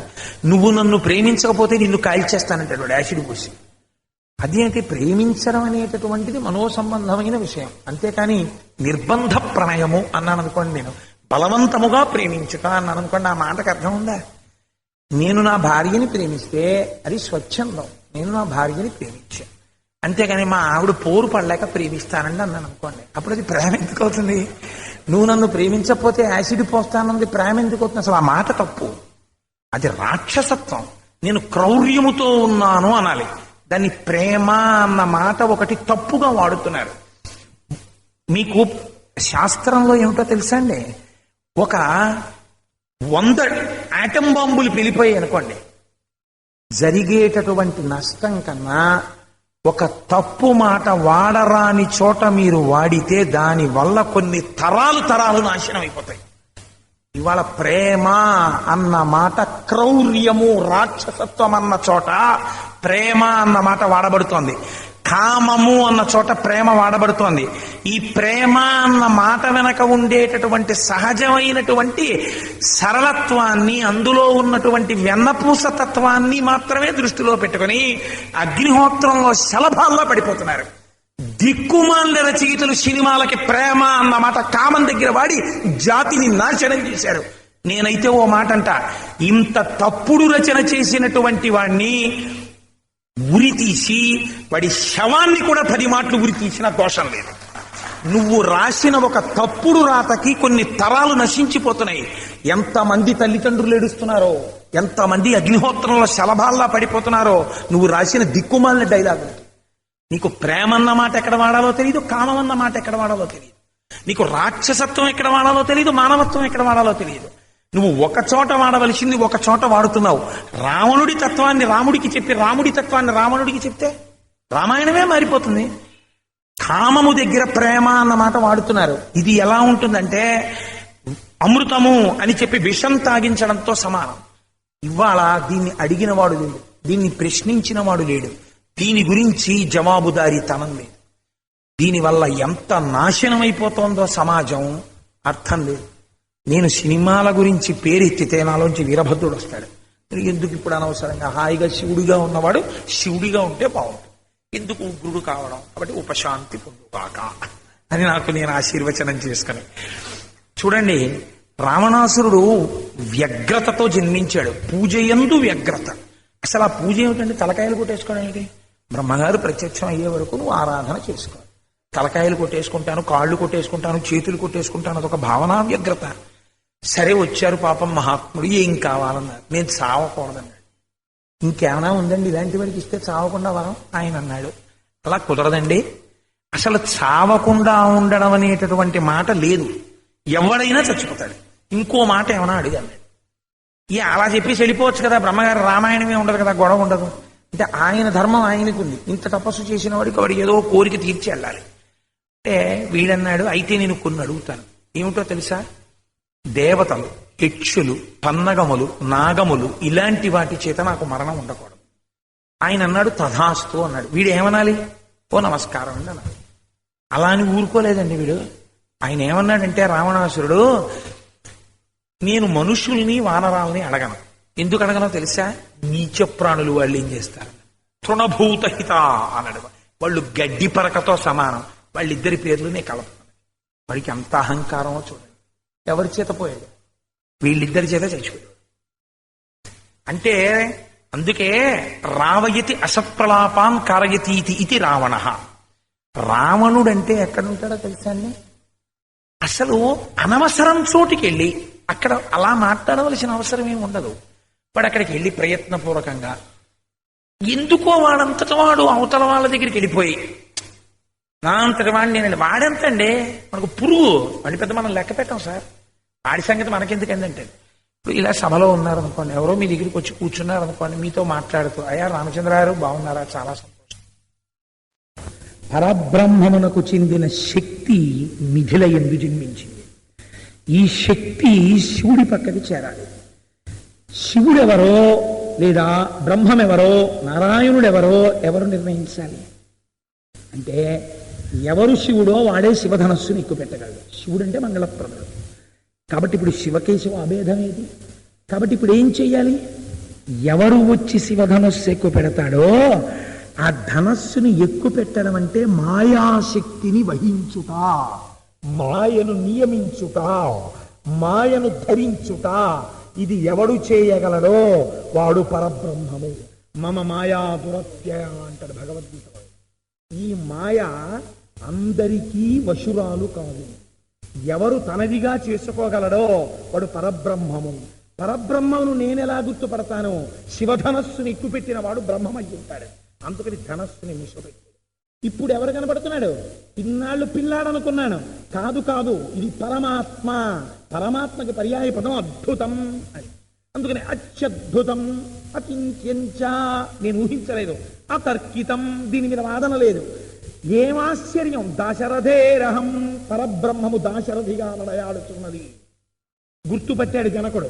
కాబట్టి ఇప్పుడు ఏం చేస్తాను, ఓహ్ ఏమానందం, ఏమానందం, నా కూతురుగా ఉన్నటువంటి సీతమ్మకి తగినటువంటి వరుడు దొరికాడు అంటే బ్రహ్మమును గుర్తిరిగాను, ఈమె బ్రహ్మమునకు చెందుతుంది.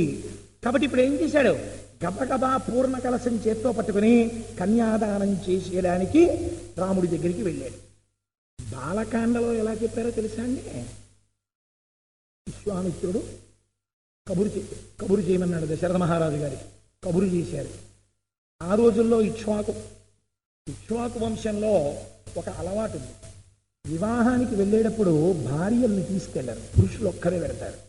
అందుకని దశరథ మహారాజు గారు తన పౌరోహిత్యులైనటువంటి వశిష్ఠాదులతో కలిసి వెళ్ళాడు. అక్కడ జనకుడు శతానందుడితో కలిసి స్వాగతం చెప్పాడు. స్వాగతం చెప్పిన తర్వాత ఇద్దరు పెళ్లి మాటలు మాట్లాడుకునేటప్పుడు మీకు ఫిక్స్డ్ డిపాజిట్లు ఎన్ని, ఎన్ఎస్సి సర్టిఫికెట్లు ఎన్ని, పిల్లకి ఎంత ఇస్తారు, ఇవి మాట్లాడుకోలేదు, వంశాలు మాట్లాడుకున్నారు. ఈ పిల్ల యొక్క వంశమేమి అంటే విదేహ వంశం గురించి చెప్పారు, పిల్లవాడి వంశమేమి ఇక్ష్వాకు వంశం గురించి చెప్పారు. ఏమి వంశాలండి, 2 వంశాలు, ఎంతటి మహాపురుషులు జన్మించిన వంశాలు.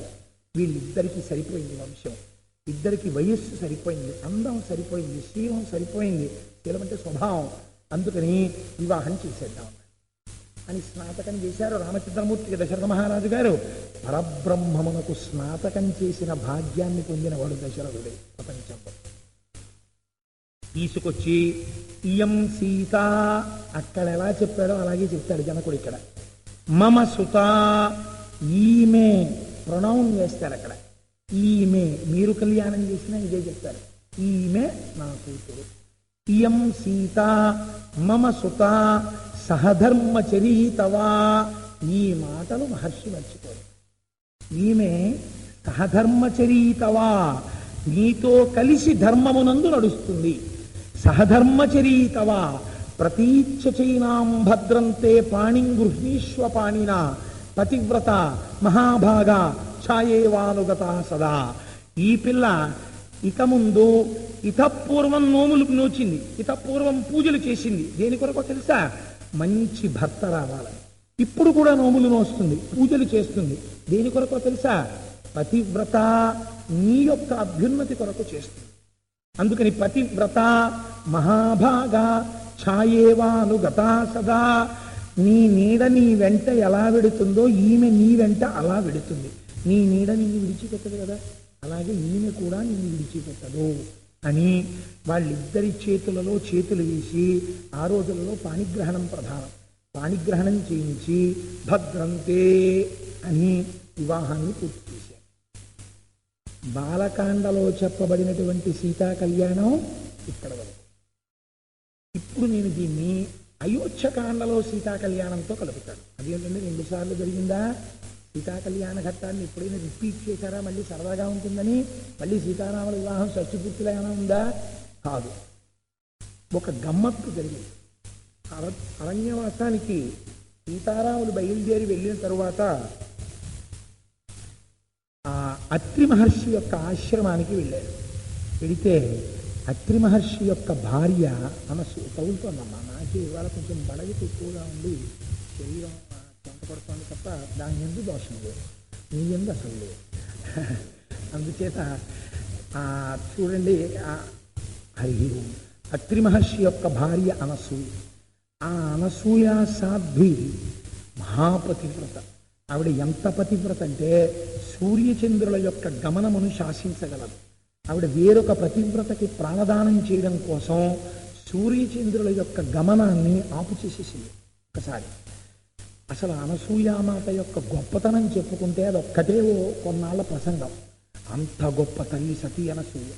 అటువంటి అనసూయ ఆవిడ భర్త అత్రి మహర్షి. ఆ అత్రి మహర్షికి అనసూయమ్మకి కలిగినటువంటి సంతానంలో పరంపరాగతంగా వచ్చిన వాళ్ళే ఆత్రేయస గోత్రీకులు. కాబట్టి ఆత్రేయస గోత్రంలో పుట్టడం అంటే ఎంత అదృష్టం. అత్రి మహర్షి అనసూయల సంతానంలోకి వస్తారు వాళ్ళు. అలా ఎందుకన్నారు అనుకోకండి, మాది ఆత్రేయస గోత్రం కనుక కొంచెం సంతోషం. కాబట్టి అనసూయామాత అంత గొప్పది. ఆ తల్లి అత్రి మహర్షి అందంగా ఉంటుంది. అయోధ్యకాండలో ఆ ఘట్టం, సీతారాములు లక్ష్మణుడితో కలిసి అయోధ్యకాండ చిట్ట చివరలో అత్రి మహర్షి ఆశ్రమానికి వెళ్ళారు. వెళితే ఆయన ఏం చేశాడంటే అత్రి మహర్షి రాముడికి స్వాగతం చెప్పి లోపలికి తీసుకెడుతూ అనసూయమ్మ వంట చూపించి, రామ, నేను నా భార్యని పొగుడుతున్నాను అనుకుంటున్నావా? ఆవిడ మహాపతివ్రత. ఎంత తపస్సు చేసిందో తెలుసా? ఆవిడ తపశ్శక్తితో సూర్యచంద్రుల గమనాన్ని ఆపేసింది. సూర్యోదయాన్ని చంద్రోదయాన్ని ఆపితే వేరొక పతివ్రత ప్రాణాలు నిలబడ్డాయి, సతీ సుమతివి. అంత గొప్ప తల్లి ఆవిడ.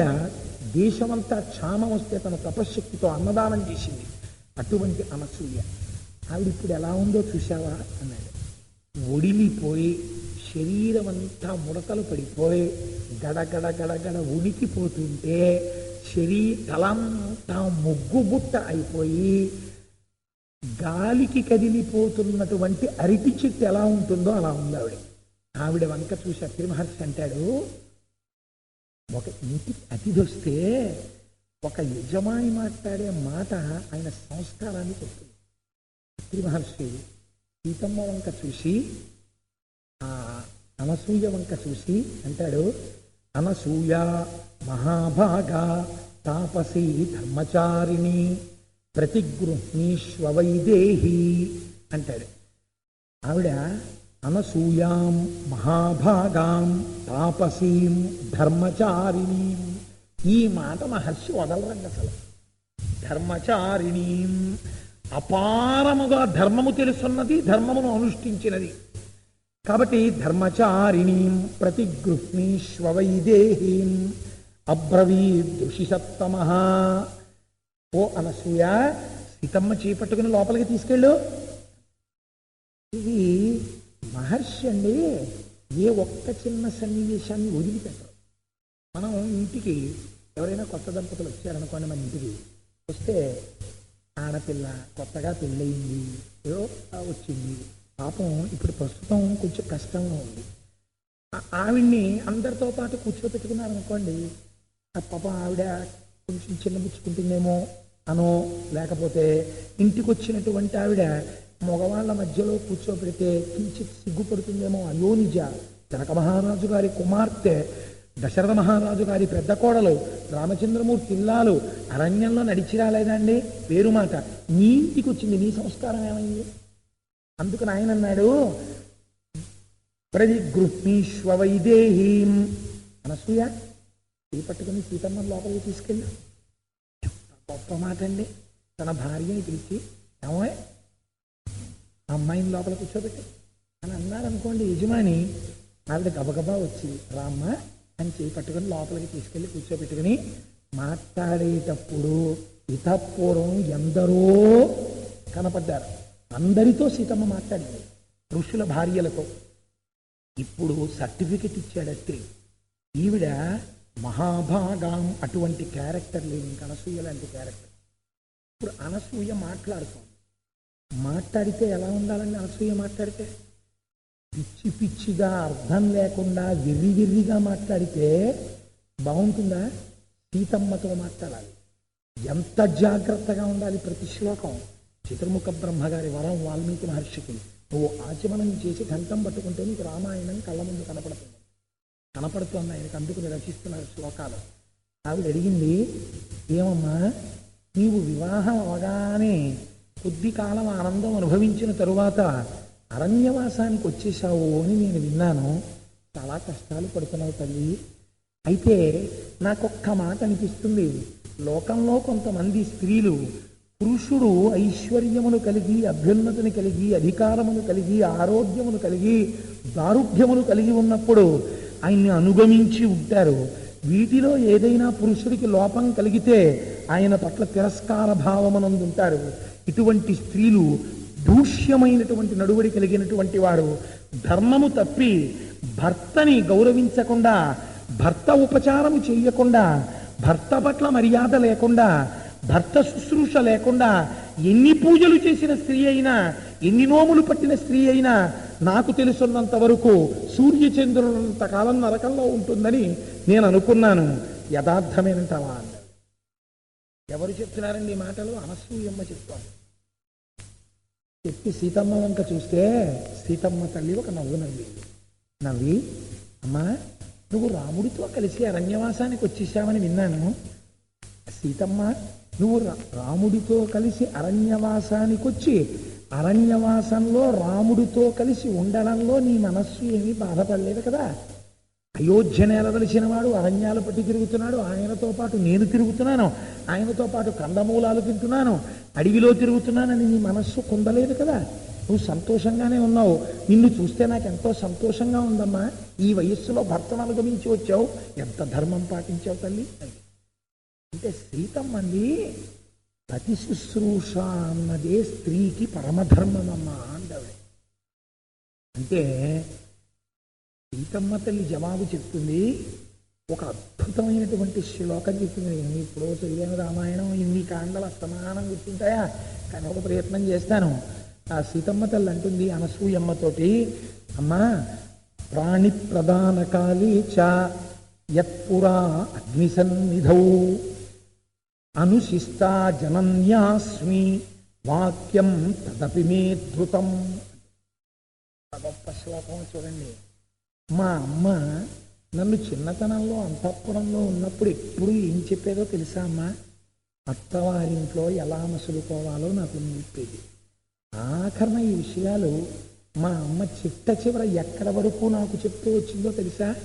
యత్పురా అగ్ని సన్నిధౌ, అగ్నిహోత్రం దగ్గర పాణి ప్రధాన కాలేచ, రాముడు నా పాణిగ్రహణం చేస్తున్నప్పుడు కూడా మా అమ్మ నాకు ఈ మాటలే చెప్పిందమ్మా. భర్తతో ఎలా ప్రవర్తించాలో నేర్పింది. అందుకని భర్తని అనుగమించి ఉండడం నాకు మా అమ్మ వలన అబ్బిన సంస్కారం అమ్మా అంది ఆవిడ. లోకానికి ఒక పాఠం చెప్తోంది సీతమ్మ అనసూయ కలిసి. ఒక ఆడపిల్ల అత్తవారింటిలో ప్రవర్తించవలసినటువంటి విధానము తెలియకుండా ఎంత చదువు చదివినా, ఎంత ఉద్యోగం చేసినా, ఇంటికొచ్చిన అతిథిని మర్యాద చెయ్యడము చేతకాని కోడలు ఆ ఇంటికొస్తే ఆ దోషము, ఆ పాపము పుట్టింటి వారిది, ఆ తల్లిది. ఆ తల్లి ఆ సంస్కారాన్ని నేర్పుకుని తీరాలి ఆడపిల్లకి. ఎంత చదువు చెప్పిస్తున్నా, ఏమంటే చదువుకి సంస్కారానికి భేదం ఉందా? ఎంత చదువు చదువుకుంటే ఇంటికి అతిథులు వచ్చినప్పుడు అమ్మవారికి నమస్కారం చేసి వారితో గౌరవంగా చక్కగా మాట్లాడారు. ఆయనకి పట్టుకెళ్ళి ఒకప్పుడు పాలియమ్మ అని చెప్పడానికి చదువులో మార్కులు తగ్గిపోతాయా?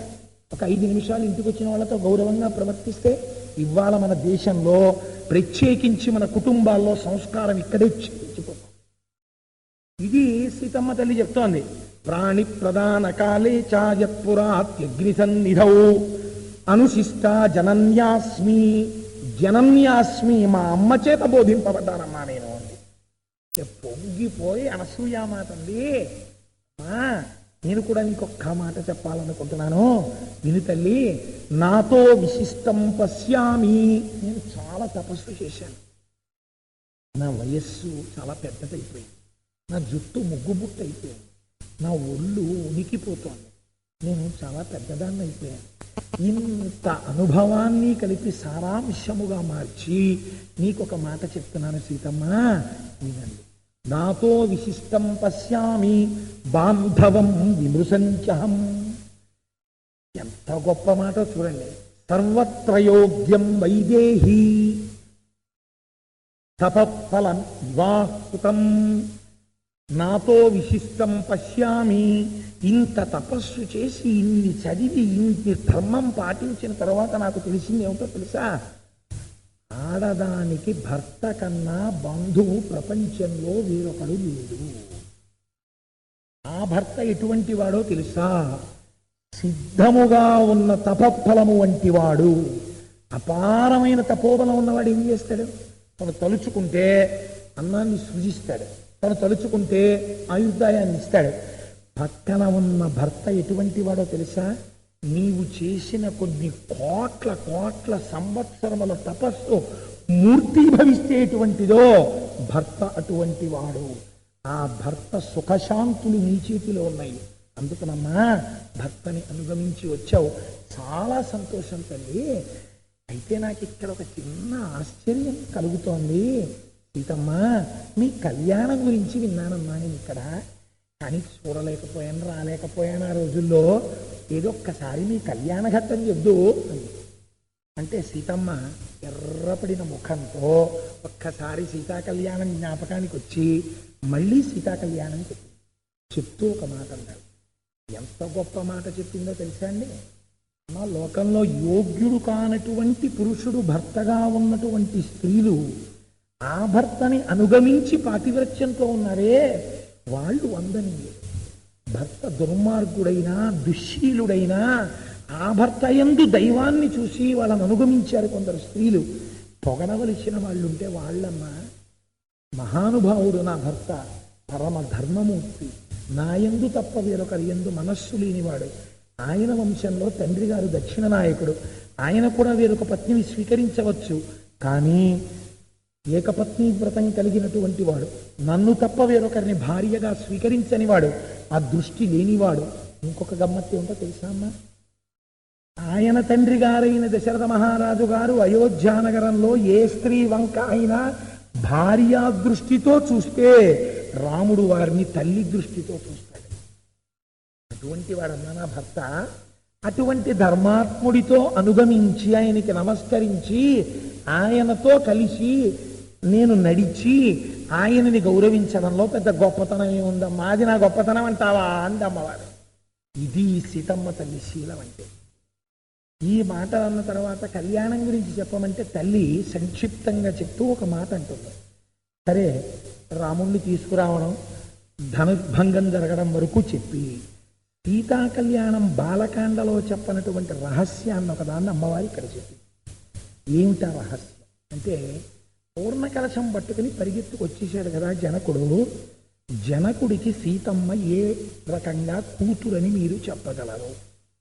ఈ అనుమానం రాకుండానే అశరీరవాణి పలికినది అని చెప్పింది సీతమ్మ. ఆ సమయంలో ధనుర్భంగం అయిన తర్వాత మా తండ్రి గారు చేతిలో పూర్ణ జలకలశాన్ని పట్టుకుని కన్యాదానం చేయడానికి నన్ను తీసుకుని అక్కడికి వెళ్ళారు.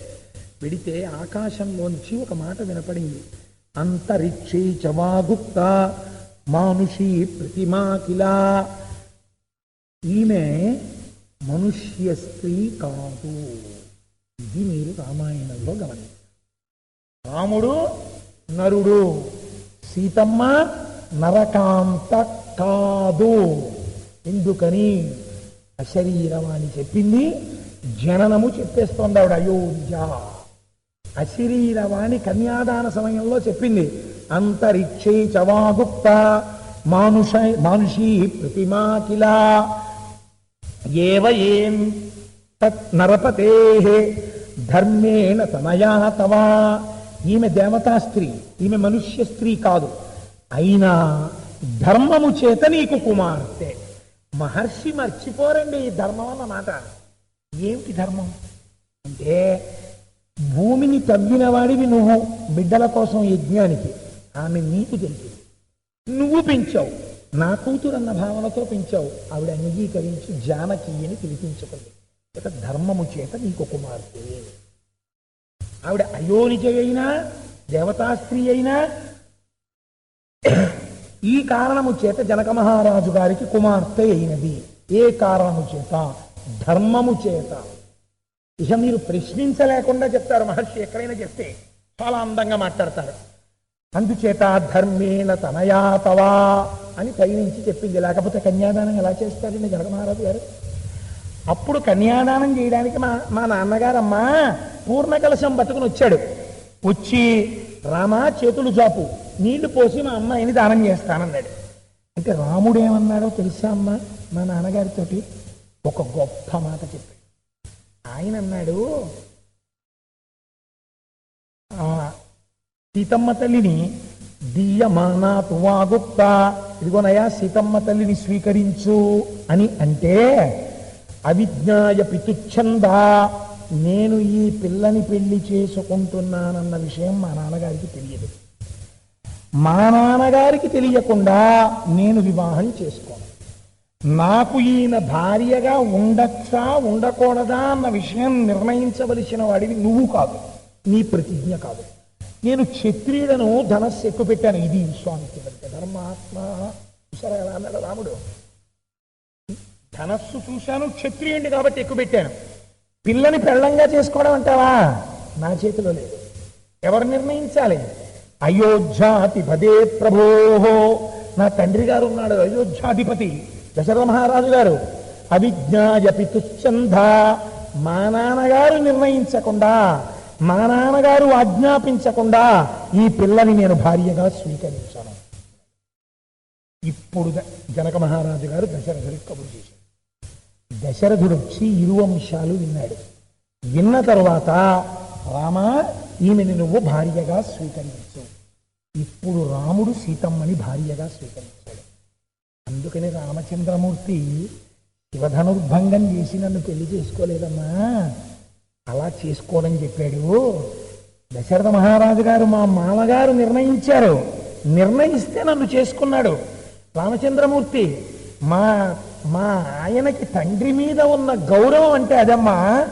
అందుకే 14 ఏళ్ల అరణ్యవాసానికి వచ్చాడు. నా భర్త ఎంత పితృభక్తి కలిగిన వాడో చూడు తల్లి, నేను పొంగిపోతున్నానమ్మా అటువంటి భర్త దొరికినందుకు అని చెప్పింది. అంతేకాని ఏంటో పిచ్చేయండి, పాపం ఏం తెలీదు, ఆవిడెవరో అడిగింది తమ పినత్తగారు, ఈయనేమో వెంటనే పని చెప్పేసి ఓ నారచీర కట్టేసుకుని వచ్చేసాడు. ఆకులు అలమలు కందమూలాలు తింటూ ఉన్నాడు. అయోధ్య పోయింది, రాజ్యం పోయింది, మా కర్మ ఇలా ఉంది, మీరేమన్నా కొంచెం చెప్పి చూడండి అమ్మా ఒకసారి, మీరు అత్రి మహర్షి చెప్తే వింటాడేమో అంటే అనసూయామాత ఆదరిస్తుందండి. ఒక స్త్రీ ఎలా ఉండాలో సర్టిఫికెట్ ఇచ్చారు అనసూయ చేత. అనసూయ చేత సర్టిఫికెట్ పొందడం అంటే మాటలు కాదు. మీరు కూడా అనసూయ సర్టిఫికెట్ పొందగలరు. ఎప్పుడు అనసూయమ్మ దగ్గర సీతమ్మ ఏం చెప్పిందో అలా నడువడి ఉంటే మీరు కూడా అనసూయాది తల్లుల యొక్క ఆశీర్వచనమును పొందగలరు. రామాయణం ఆడదాని నడువడిని, గొప్పతనాన్ని పెద్ద పీట వేసి వివిధ భంగిమలలో చూపిస్తుంది. ఇది చెప్తే అనసూయమ్మ ఏం చేసింది? ఆవిడ పొంగిపోయి, ఏమి సీతారాములమ్మ మీ ఇద్దరు అని. అయితే ఏమండి, మరి దశరథ మహారాజు గారు చెప్పారు కదా, చెప్తే పెళ్లి చేసేసుకుని నేను అలాంటి పిల్ల అయితే చేసుకోవాలనుకునేవాడిని మొదటి నుంచి, మా నాన్నేమో నేను చేసుకోమన్నాడు చేసుకున్నాను అని ఇప్పుడైనా అన్నాడా రాముడు? అంటే ఎంత అందంగా మాట్లాడతారో చూడండి. మధురం మధురాక్షరం ప్రియాతు సీతారామస్య దారాహ పితృకృతా ఇతి. మొట్టమొదట సీతారాములు ఇద్దరూ వైవాహిక జీవితం మొదలుపెట్టినప్పుడు రాముడికి సీతమ్మ గురించి ఏం తెలియదు కదండి. ఏమీ తెలియకుండా వైవాహిక జీవితం మొదలుపెట్టారు. ఎవరైనా అలాగే మొదలెడతారనుకోండి. కానీ రాముడికి సీతమ్మ యందు ప్రేమతో వైవాహిక జీవితము ప్రారంభమగుటకు ఏది కారణము, ఏది చూసి ఆయన సీతమ్మని మొట్టమొదట గౌరవించాడు? దారాహ పితృకృతా ఇతి. మా తండ్రి గారైన దశరథ మహారాజు గారు ఈమె నాకు యోగ్యమైన భార్య అని నిర్ణయించినాడు. మా తండ్రి గారి తీర్పు తీరులేని తీర్పు. ఆయనకి తెలుసు నాకెవరు భార్యగా ఉండవు. ఆయన నిర్ణయించారు కాబట్టి నాకు ఈమె యోగ్యురాలైన భార్య. అందుకు రాముడు ప్రేమించాడు. మామగారు సీతమ్మ రాముడికి తగిన భార్య అని చేసిన నిర్ణయాన్ని సీతమ్మ ఎలా నిలబెట్టుకుంది? చిన్న శ్లోకంలో దాచేస్తారండి అంత. గుణాద్రూప గుణాఛాపి ప్రీతిర్భూయోభ్యవర్ధత. గొప్ప మాట అండి. అబ్బబ్బబ్బా, ఏమి శ్లోకం అండి అది. నిజంగా ఇది ఒక సిలబస్. నేనైతే అనుకుంటాను అసలు పెళ్లి చేసుకునేటటువంటి వాళ్ళ తనలో లేకుండానే తీసుకున్నాను. పెళ్లి చేసుకునేటటువంటి దంపతుల్ని అసలు ముందు ప్రొబేషన్ క్లాస్ కింద కూర్చోబెట్టి అసలు ఈ శ్లోకాల గురించి వాళ్ళకు ఒకసారి చెప్పాలి. వైవాహిక జీవితం అంటే ఇదిరా, నీ బుర్రా నేర్చుకో అని. ఎలా? గుణాద్రూప గుణాఛాపి. భర్త యొక్క మనస్సు నిలబడడానికి రూపము కూడా ప్రధానమే. అందుకే తలంబ్రాలు పోసేటప్పుడు ఒక మాట అంటారు, నీ యందు ఈ రూపము, ఈ వైభవము, ఈ అందము, ఈ లావణ్యము నిలబడుగాక. ఏది చూసి ఆయన భార్యగా స్వీకరించాడో ఆ అందము ఆవిడ యందు చెక్కు చెదరక ఉండాలని కోరుతారు మంత్రంతో. కాబట్టి గుణాద్రూప గుణాఛాపి. బాహ్యంలో అందం ఉంది, చాలా గొప్ప సౌందర్య రాశి. భర్త ఆనందానికి వశుడయ్యాడు. కానీ బాహ్యమునందు ఉన్న అందం ఆంతరమునందు లేదు. అది భర్త మరణానికి కూడా కారణమైంది. లేరా అలాంటి వాళ్ళు? కైకమ్మ రామాయణంలోనే ఉంది కదండి, పక్కనే పాత్ర. దశరథుడు తన కొడుక్కి తాగలిగేటటువంటి ఇల్లాల్ని తను తెచ్చుకోలేకపోయాడు. అది చిత్రం. గుణాద్రూప గుణాఛాపి.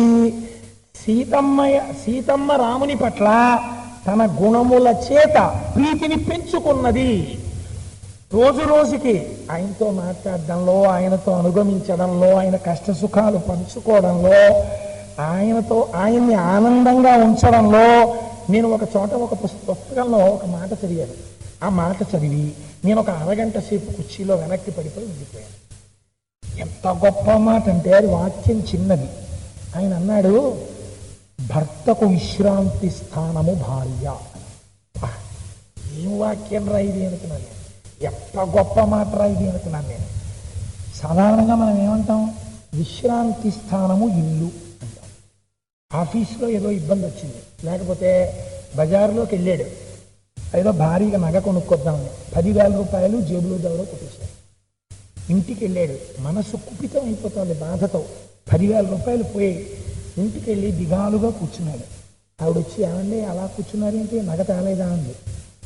10,000 రూపాయలు ఎవరో కొట్టేశారు అన్నాడు. అనగానే మీ మోహం. నేను అప్పుడే అనుకున్నాను, నా బతుక్కి మీరు నగదేవడం అవుతే అందనుకోండి. ఇది కాదు బాధ, అది పెద్ద బాధ. ఇప్పుడు నగేమిటండి? చూసారా, ఈశ్వరుడు ఒక నిర్ణయం చేశాడు. నీకు బాహ్యమైన నగ అలంకారం, నీ భర్త ప్రేమ నీకు అలంకారం. ఇంత ప్రేమైక మూర్తిని నీకు భర్తగా ఇచ్చి అతని ప్రేమ సర్వస్వాన్ని నీకు అలంకారంగా చేయించాను. అంతర్ముఖ సమారాధ్య బహిర్ముఖ సుదుర్లభ అంటారు లలితా సహస్రంలో. అలా ఎప్పుడు ఆయన లోపల నువ్వే ఆరాధింపబడుతున్నావు, ఆయన హృదయ సింహాసనమనందు అధిష్ఠించి ఉన్నావు. ఇంతకన్నా నీకు అలంకారం ఏమిటి? అందుకని అమ్మవారు ఇలాంటి అలంకారాలు నేను ఒప్పుకోనంది. నాకు ఈ నల్లపూసలు చాలవండి, నీ ప్రీతి నా ఎందుకు చాలదా? నీ ప్రేమ కన్నా నాకు అలంకారాలు కావాలా? నీ ప్రేమ లేని దానికి దేనికండి అలంకారాలు? అమ్మవారు నన్ను అలా అనుగ్రహించిందనమాట. అని భార్య అందనుకోండి, ఆ భర్త లేచి గాఢంగా భార్యని కౌగిలించేసుకుని వేడిచేసి ఓ మాట అంటాడు, 10,000 పోతే పోయే కానీ నా భార్య యొక్క ఉన్నతి ఏమిటో ఈశ్వరుడు నాకు చూపించాడు. ఇప్పుడు భర్తకి విశ్రాంతి స్థానం ఇల్లయిందా, భార్య అయిందా? కష్ట సుఖముల యందు భార్యయే. ఎవరన్నారో కానీ మహానుభావుడు, నేను అలా అన్నానని మీరు దయచేసి అనుకోకండి. 10 మందిని ఆదరించు కన్న తల్లిగా, కష్ట సుఖాలలో తోడు నీడగా తల్లిని మరపించే ఇల్లాలి ఆదరణ, మగువేగా మగువానికి మధుర భావన, ఆలయాన వెలసిన దేవుని రీతి, ఇల్లాలే ఈ జగతికి జీవన జ్యోతి. నేను రామాయణం చెప్తూ సినిమా పాట పాడేనటో అని అనుకోకండి. అందులో ఏమి యోగ్యత లేదని నేను దాన్ని కూర్చి కూడా చెప్పండి. ఎంత గొప్ప మాట మాట్లాడాడండి మహానుభావుడు, ఎంత అందమైన మాట మాట్లాడాడండి. ఇది భర్త భార్యకు విశ్రాంతి స్థానము. ఈ స్థానం ప్రపంచంలో ఇంకోటి లేదు. భర్త వేరొక చోట విశ్రాంతి స్థానాన్ని వెతుక్కున్నాడు అనుకోండి, సమాజమునకు బరువైపోతుంది. అప్పుడు ఈ భర్త భార్య యందు, భార్య భర్త యందు నిరంతర జాగరూకులై ఉండాలి. భార్యకి భర్త తప్ప వేరొకరు విశ్రాంతి స్థానం కాకూడదు. మాట అలా ఉండాలి. భార్య భర్తకి తాను తప్ప వేరొకరు విశ్రాంతి స్థానం కాకూడదు. అలా తను నడుబడి ఉండాలి. ఇలా ఉంటే ఏమవుతుంది? మొట్టమొదట్లో ఒకరి శరీరం మీద ఒకరికి వ్యామోహం ఉంటుంది. అది దోషం అని నేను అనుకోవట్లేదు. కానీ రాను రాను రాను రాను ఏమవుతుంది అంటే ఒకరి మీద ఒకరికి ప్రీతి పెరిగిపోతుంది. ఇప్పుడు వాళ్ళు పెళ్లి చేసుకున్నప్పుడు పీటల మీద కూర్చున్న దంపతులు వేరు. ఇప్పుడు వాళ్ళు షష్ఠి పూర్తి కూర్చున్నారు. ఇప్పుడు వీళ్ళు ఎలాంటి వాళ్ళో తెలుసా అండి?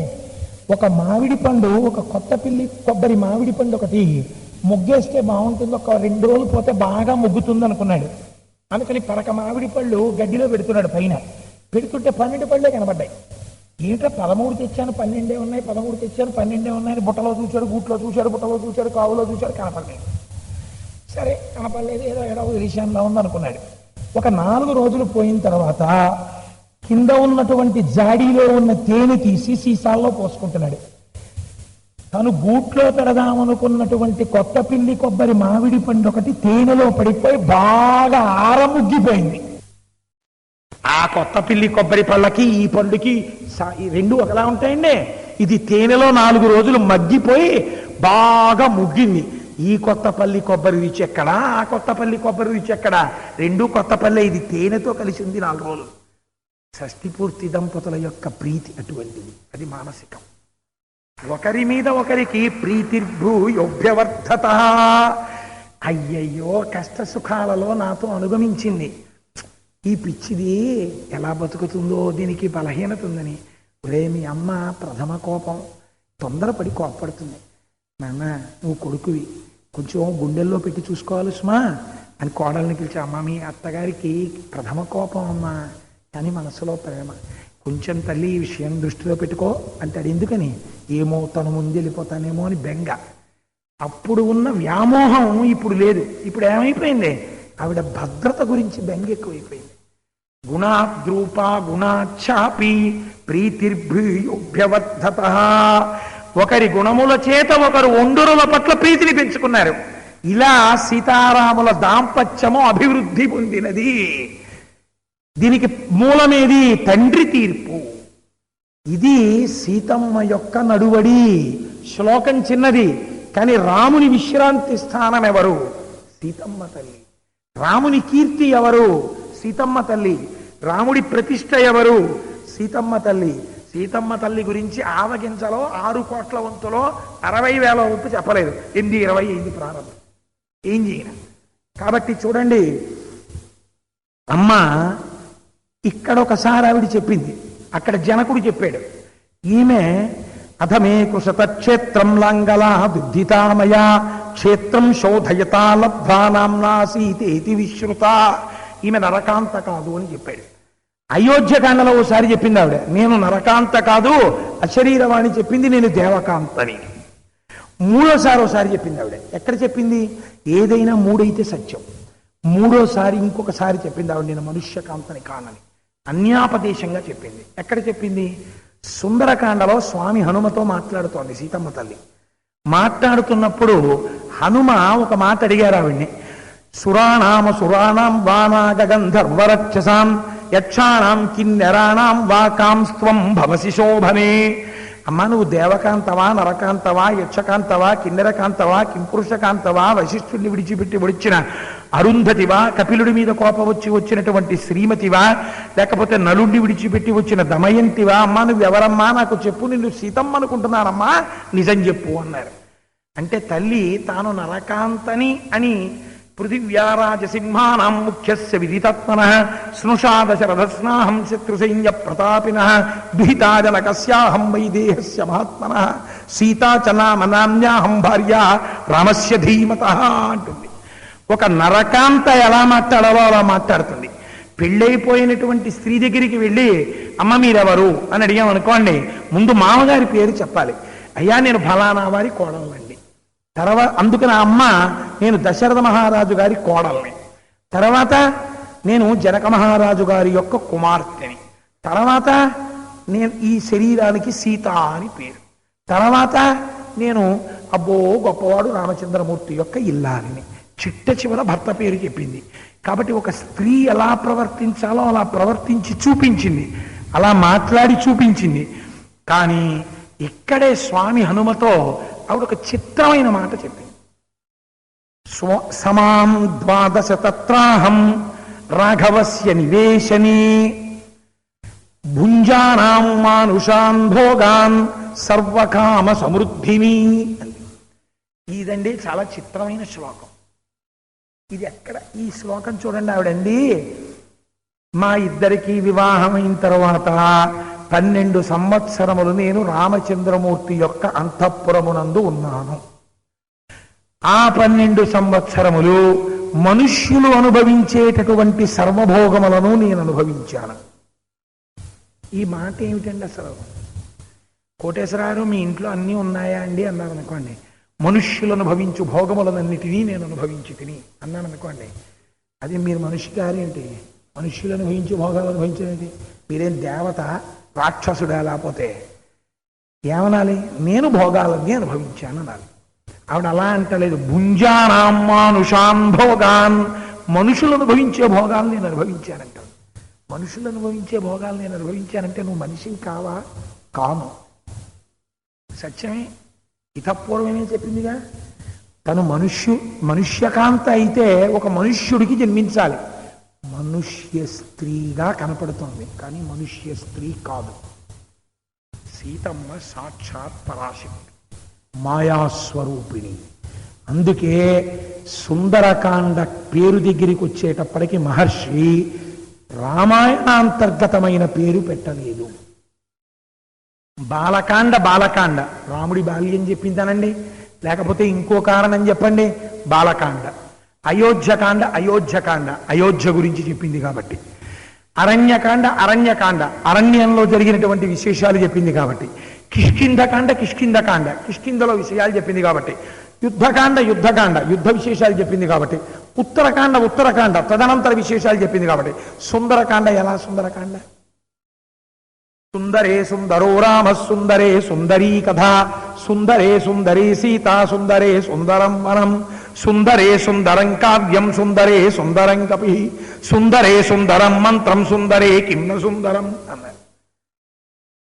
కావ్యం సుందరం, రాముడు సుందరుడు, సీతమ్మ సుందరి, హనుమ సుందరుడు, వర్ణనలు సుందరం, అన్నీ సుందరం. ఇంకా సుందరకాండ కాకపోతే ఏ కాండ అవుతుంది? కాదు. ఇందులో సీతమ్మ తల్లి బాలాత్రిపుర సుందరిగా కనపడుతోంది. బాలాత్రిపుర సుందరిగా కనపడుతోంది అని నువ్వు ఎలా చెప్పగలవు? ఒక ఆయన ఈ రహస్యాన్ని చెప్పినవాడు ఉన్నాడు.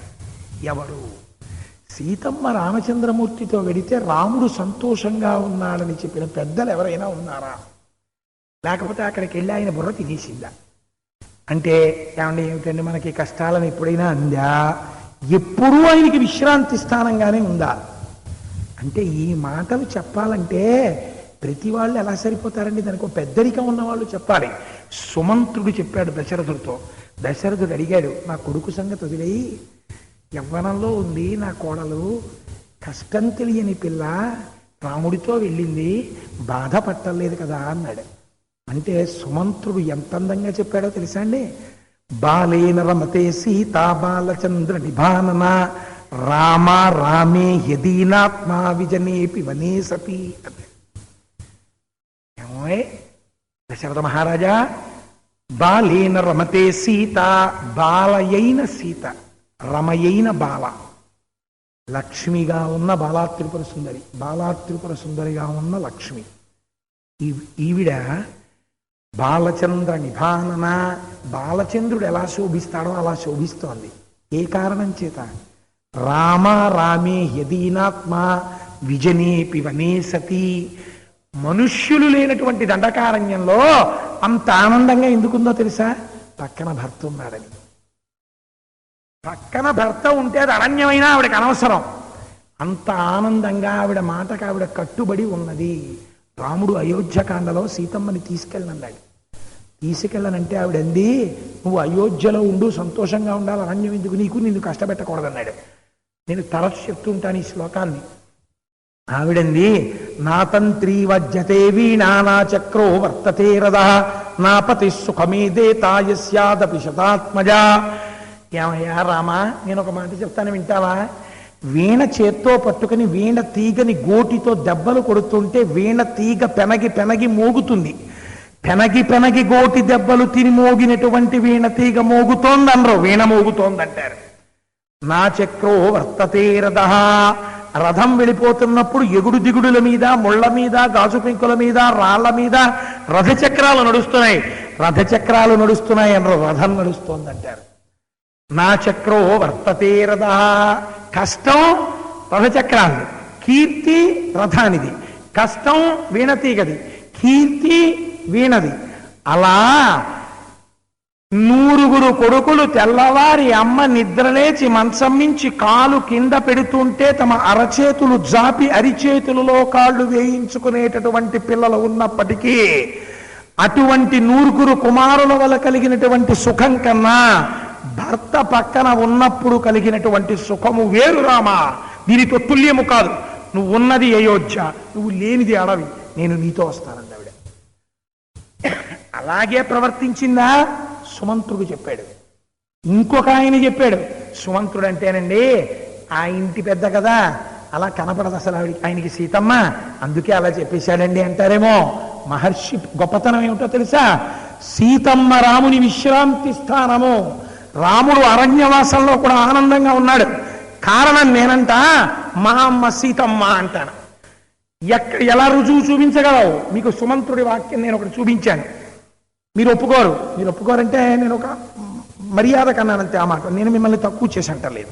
సుమంత్రుడు అంటాడండి, ఎందుకన్నాడు? ఆయన అయోధ్య పట్టణంలో చాలా కావలసిన వాడు. సీతమ్మని పట్టుకుని ఆ సీతమ్మ కొంచెం రాముడితో ఏమిటో కొంచెం అదో బాధగా అస్తమానం అడి తిరిగి ఇడి తిరిగి కళ్ళు ఒత్తుకుంటోందండి. అండ కదా, అసలే దశరథ మహారాజు గారు ఏడుస్తున్నాడు. అందుకుని చెప్పలేదేమో, ఇలా చెప్పాడేమో అంటారేమో. సీతాపహరణం జరిగే ముందు అప్పటికి 13 సంవత్సరముల అరణ్యవాసం పూర్తయిపోయింది. అంటే 14 ఏళ్లలో సింహభాగం పూర్తయిపోయింది కదండి. ఇప్పుడు సీతారాముల్లో రాముడికి సీత విశ్రాంతి స్థానంగానే ఉందా ఇప్పటికీ? 13 ఏళ్లలో కూడా ఇప్పుడు రాముడిని ఎక్కడ దెప్పి పడవలేదా? ఏమిటండి మనకి అరణ్యవాసం అని? ఇప్పుడు మళ్ళీ సుమంత్రుడో లక్ష్మణుడో చెప్పాడు అనుకోండి, మళ్ళీ ఇదే అనుమానం వస్తుంది కదా. మహర్షి ప్రజ్ఞ చూడండి ఎవరితో చెప్పించారో. ఆయన అన్నారు, రావణాసురుడు మారీచుడి దగ్గరికి వెళ్ళాడు. వెళ్ళి, మారీచా, నువ్వు రాముణ్ణి కొంచెం దూరంగా తీసుకెళ్ళి హా సీత హా లక్ష్మణ అని అరుస్తూ రాముడి చేతిలో చచ్చు. రాముడి అరుపు అనుకుని సీతమ్మ లక్ష్మణుణ్ణి పంపేస్తుంది. నేను సీతమ్మను అపహరిస్తానన్నాడు. అంటే వెంటనే మారీచుడు చెప్పినటువంటి మాట ఏమిటో తెలుసా అండి?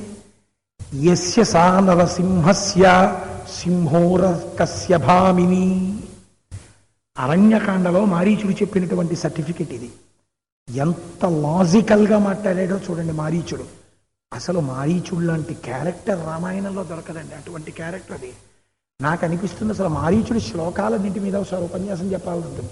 ఎన్ని విధి కోరికలు నాకు. అందుకని యస్య సా నరసింహస్య సింహోరర్కస్య భామిని ప్రాణేభ్యోపి ప్రియతరా భార్యా పతిమనువ్రత.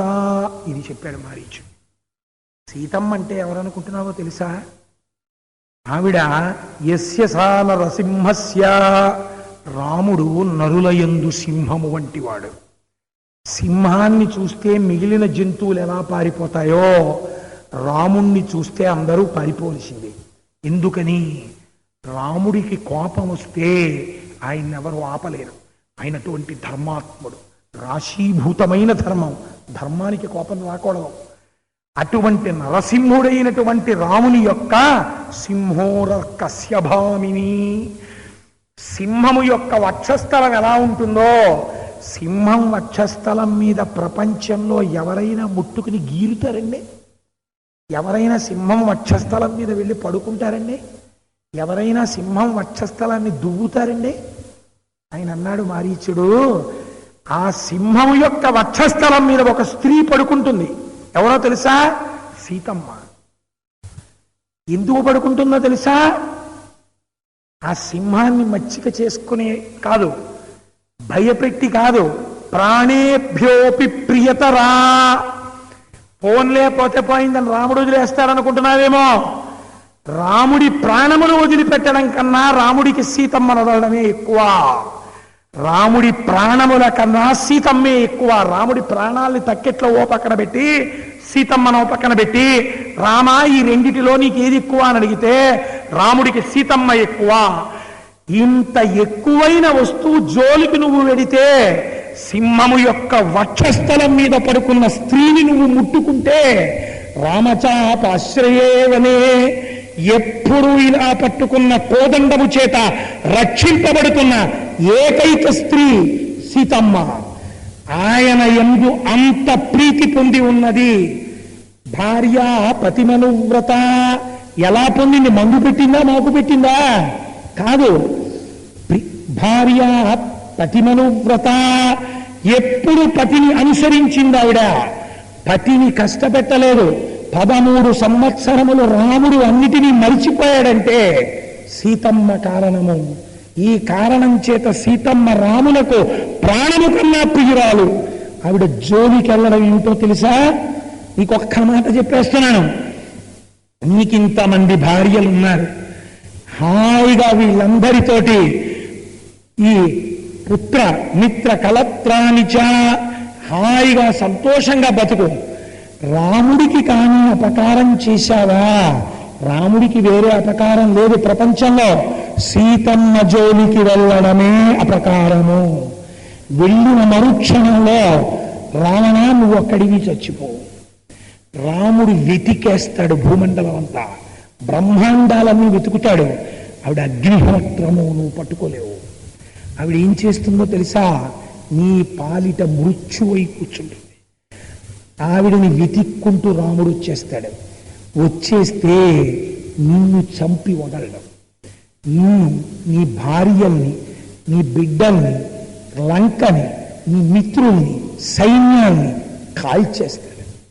అప్పుడు నీ 10 తలకాయలు నిలబడవు. కళత్రాణి చ సౌమ్యాని మిత్రవర్గం స్తథైవ చ యదీచ్ఛసి చిరం భోక్తం మాకృధా రామ విప్రియం. ఏమి శ్లోకాలండి ఇవి! సీతమ్మకి సర్టిఫికెట్లు. ఇది సీతమ్మ వైభవం అంటే రామాయణంలో. కళత్రాణి చ సౌమ్యాని మిత్రవర్గం స్తథైవ చ. నీ భార్యలతో, నీ పుత్రులతో, నీ స్నేహితులతో నువ్వు సుఖంగా ఉండాలనుకుంటే మాకృధా రామ విప్రియం, రాముడి జోలికి వెళ్ళకు. నీ జోలికి ఆయన రాలేదు, ఆయన జోలికి నువ్వు వెళ్ళకు. నేనేం వెళ్ళానంటావేమో, సీతమ్మ జోలికి వెళ్ళడమే రాముడి జోలికి వెళ్ళడం, చంపేస్తాడని చెప్పాడు. ఇప్పుడు మీరు చెప్పండి, ప్రాణేభ్యోపి ప్రియతరా అయిందావిడ ఎప్పుడు? 13 సంవత్సరముల అరణ్యవాసం తర్వాత. ఇది మా తల్లి ఎంత గొప్ప నడువడి కలిగినటువంటి తల్లో, ఎటువంటి సీతమ్మో.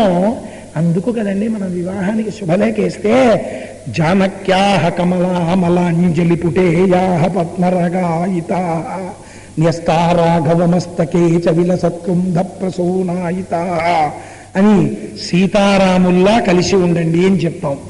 కాబట్టి ఆ సీతమ్మ తల్లి వైభవమే వైభవం. సీతమ్మ తల్లి యొక్క నడువడియే రాముని యొక్క కీర్తి. సబర్మతి ఆశ్రమంలో ఒకసారి ఆడవాళ్ళందరూ రామాయణం చదువుతున్నారు. చదువుతూ వాళ్ళందరూ వెళ్ళి మహాత్మా గాంధీ నూలు వెలుగుతున్నారు. మహాత్మా గాంధీ లాంటి మహానుభావుడు ఎక్కడ ఉంటారండి? రామాయణం అర్థమైన మహాపురుషుల్లో గాంధీజీ ఒకరు. ఆయన దగ్గరికి వెళ్ళి ఆడవాళ్ళు అడిగారు, ఆశ్రమంలో వాళ్ళు, ఏమండి సీతమ్మ తల్లి అంత, రామచంద్రమూర్తి అంత గొప్పవాడు ఎలా అయ్యాడు అన్నారు. రామచంద్రమూర్తి యొక్క సమస్త గొప్పతనం సీతమ్మ వల్లే అన్నారు గాంధీ గారు. అంటే వాళ్ళు అన్నారు, మేము ఆడవాళ్ళం వచ్చి అడిగామని ఇలా అన్నారా అన్నారు. మరి ఏం రామాయణం చదువుతున్నారు మీరని అడిగారు ఆయన. ఒక ఉదాహరణ చూపించాడు మహానుభావుడు గాంధీజీ. చూడండి, దీంతో నేను పూర్తి చేసేస్తాను ఇవాళ ఉపన్యాసాన్ని. ఇంకింతకన్నా ఆవిడ మాయామానుష రూపం, ఆవిడ ఎందుకు నరకాంత కాదు. పోయిందే ఉంది, ఇంకా 3 రోజులు ఉందిగా, రేపు కూడా సీతమ్మ వైభవం చెప్తాను. తప్పే ఉంది. సోమవారం మంగళవారం నాడు మీకు మళ్ళీ రామలక్ష్మణ భరత శత్రుఘ్నుల జంట గురించి చెప్తాను. నేను ఇంకా మీకు 3 రోజులు గుర్తుకున్నవాడిని, దీన్ని 3 రోజుల్లో చెప్తాను. నా తనివి తీరలేదు, సీతమ్మ గురించి ఇంకా చెప్పాలి. అందుకని చూడండి, ఆవిడ గురించి ఒక మాట అంటారు మహర్షి. మహాత్మా గాంధీ అంటారు, ఆ తల్లి 10 నెలలు శత్రువు యొక్క దీనియందు ప్రమదావనమనందు ఉండిపోయింది. అసలు భర్త జాడ చెప్పినవాడు లేదు. స్వామి హనుమ వచ్చి అమ్మవారితో అన్నారు, అమ్మా నిన్ను రాముడి పాదాల చింతకి చేర్చేస్తానమ్మా, నేను తీసుకెడతానన్నారు. తల్లి నవ్వింది.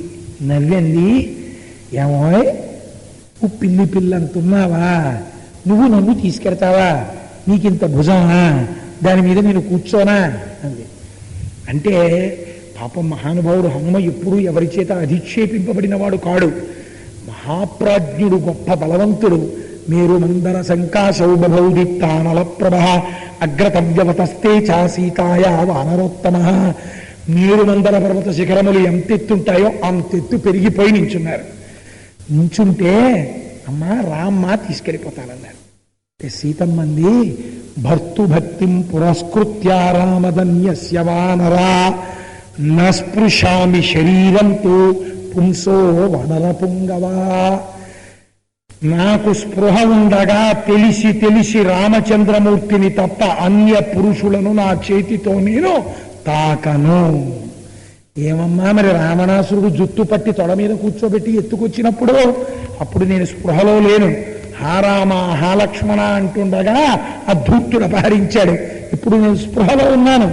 ఉండి నన్ను నీవు అపహరించి తీసుకెడితే రాముడు లేనప్పుడు రావణాసురుడు ఎత్తుకుపోయాడు, రావణాసురుడు లేనప్పుడు నీ చేత రాముడు ఎత్తుకుపోయాడు. ఏమిటి రాముడి వైభవం? నా వలన రాముడికి కళంకం రాకూడదు, రాముడే రావాలి, రావణుణ్ణి చంపాలి, నన్ను తీసుకెళ్ళాలి, నా స్వామికి కీర్తి కలగాలి. నేను నీతో వస్తే నా స్వామి కీర్తి తగ్గుతుంది, నేను రానందావిడ. ఏం గాంధీ గారు తప్పు చెప్పారా? రామచంద్రమూర్తి కీర్తికి సీతమ్మ కారణము. రామాయణం అర్థమైన మహానుభావుడు కాబట్టి అలా మాట్లాడాడు. వక్ర వ్యాఖ్యానాలు చేసే వాళ్ళకి రకరకాలుగా కనపడుతుంది రామాయణం. రామాయణాన్ని రామాయణంగా అర్థం చేసుకుంటే ఆ పాత్రల వైశిష్ట్యం మనం ఉద్ధరిస్తుంది. రేపటి రోజున మళ్ళీ 6:30 మనందరం చక్కగా కలిసి ఆనందంగా మళ్ళీ రామాయణాన్ని చెప్పుకుందాం. 3 రోజులే ఉంది కాబట్టి రేపటి నుంచి అయిపోయిన తర్వాత ఆషాఢమాసం పూర్తవుతోంది, దక్షిణాయనంలో ఉన్నాం మనం, కొత్తగా ప్రవేశించింది. మనందరం ఉద్ధరింపబడడానికి అప్పుడు రామాయణం చెప్పుకున్నట్టే ఇప్పుడు కూడా ప్రసంగం అయిపోయిన తర్వాత ఈ 3 రోజులు నేను ఒకటని చెప్తాను, మీ అందరూ రామనామము రామనామము రమ్యమైనది రామనామము అని 11 మాటలు చెప్పుకుని బయలుదేరదాం రేపటి నుంచి. మంగళాశాసనపరై మదాచార్య పురోగమై సర్వైశ్చ పూర్వైరాచార్యై సత్కృతాయాస్తు మంగళం. మంగళం కోసలేంద్రాయ మహనీయ గుణాత్మనే చక్రవర్తి తనూజాయ సార్వభౌమాయ మంగళం. ఉమాకాంతాయ కాంతాయ కామితార్థప్రదాయినే శ్రీగిరీశాయ దేవాయ మలినాథాయ మంగళం. కరచరణ కృతం వా కర్మవాక్కాయజం వా శ్రవణనైనజం వా మానసం వాపరాధం విహితం వా సర్వమేత్తక్షమస్వ. శివ శివ కరుణాబ్ధే శ్రీ మహాదేవ శంభో. సర్వం శ్రీ ఉమామహేశ్వర పరబ్రహ్మార్పణమస్తు. స్వస్తి.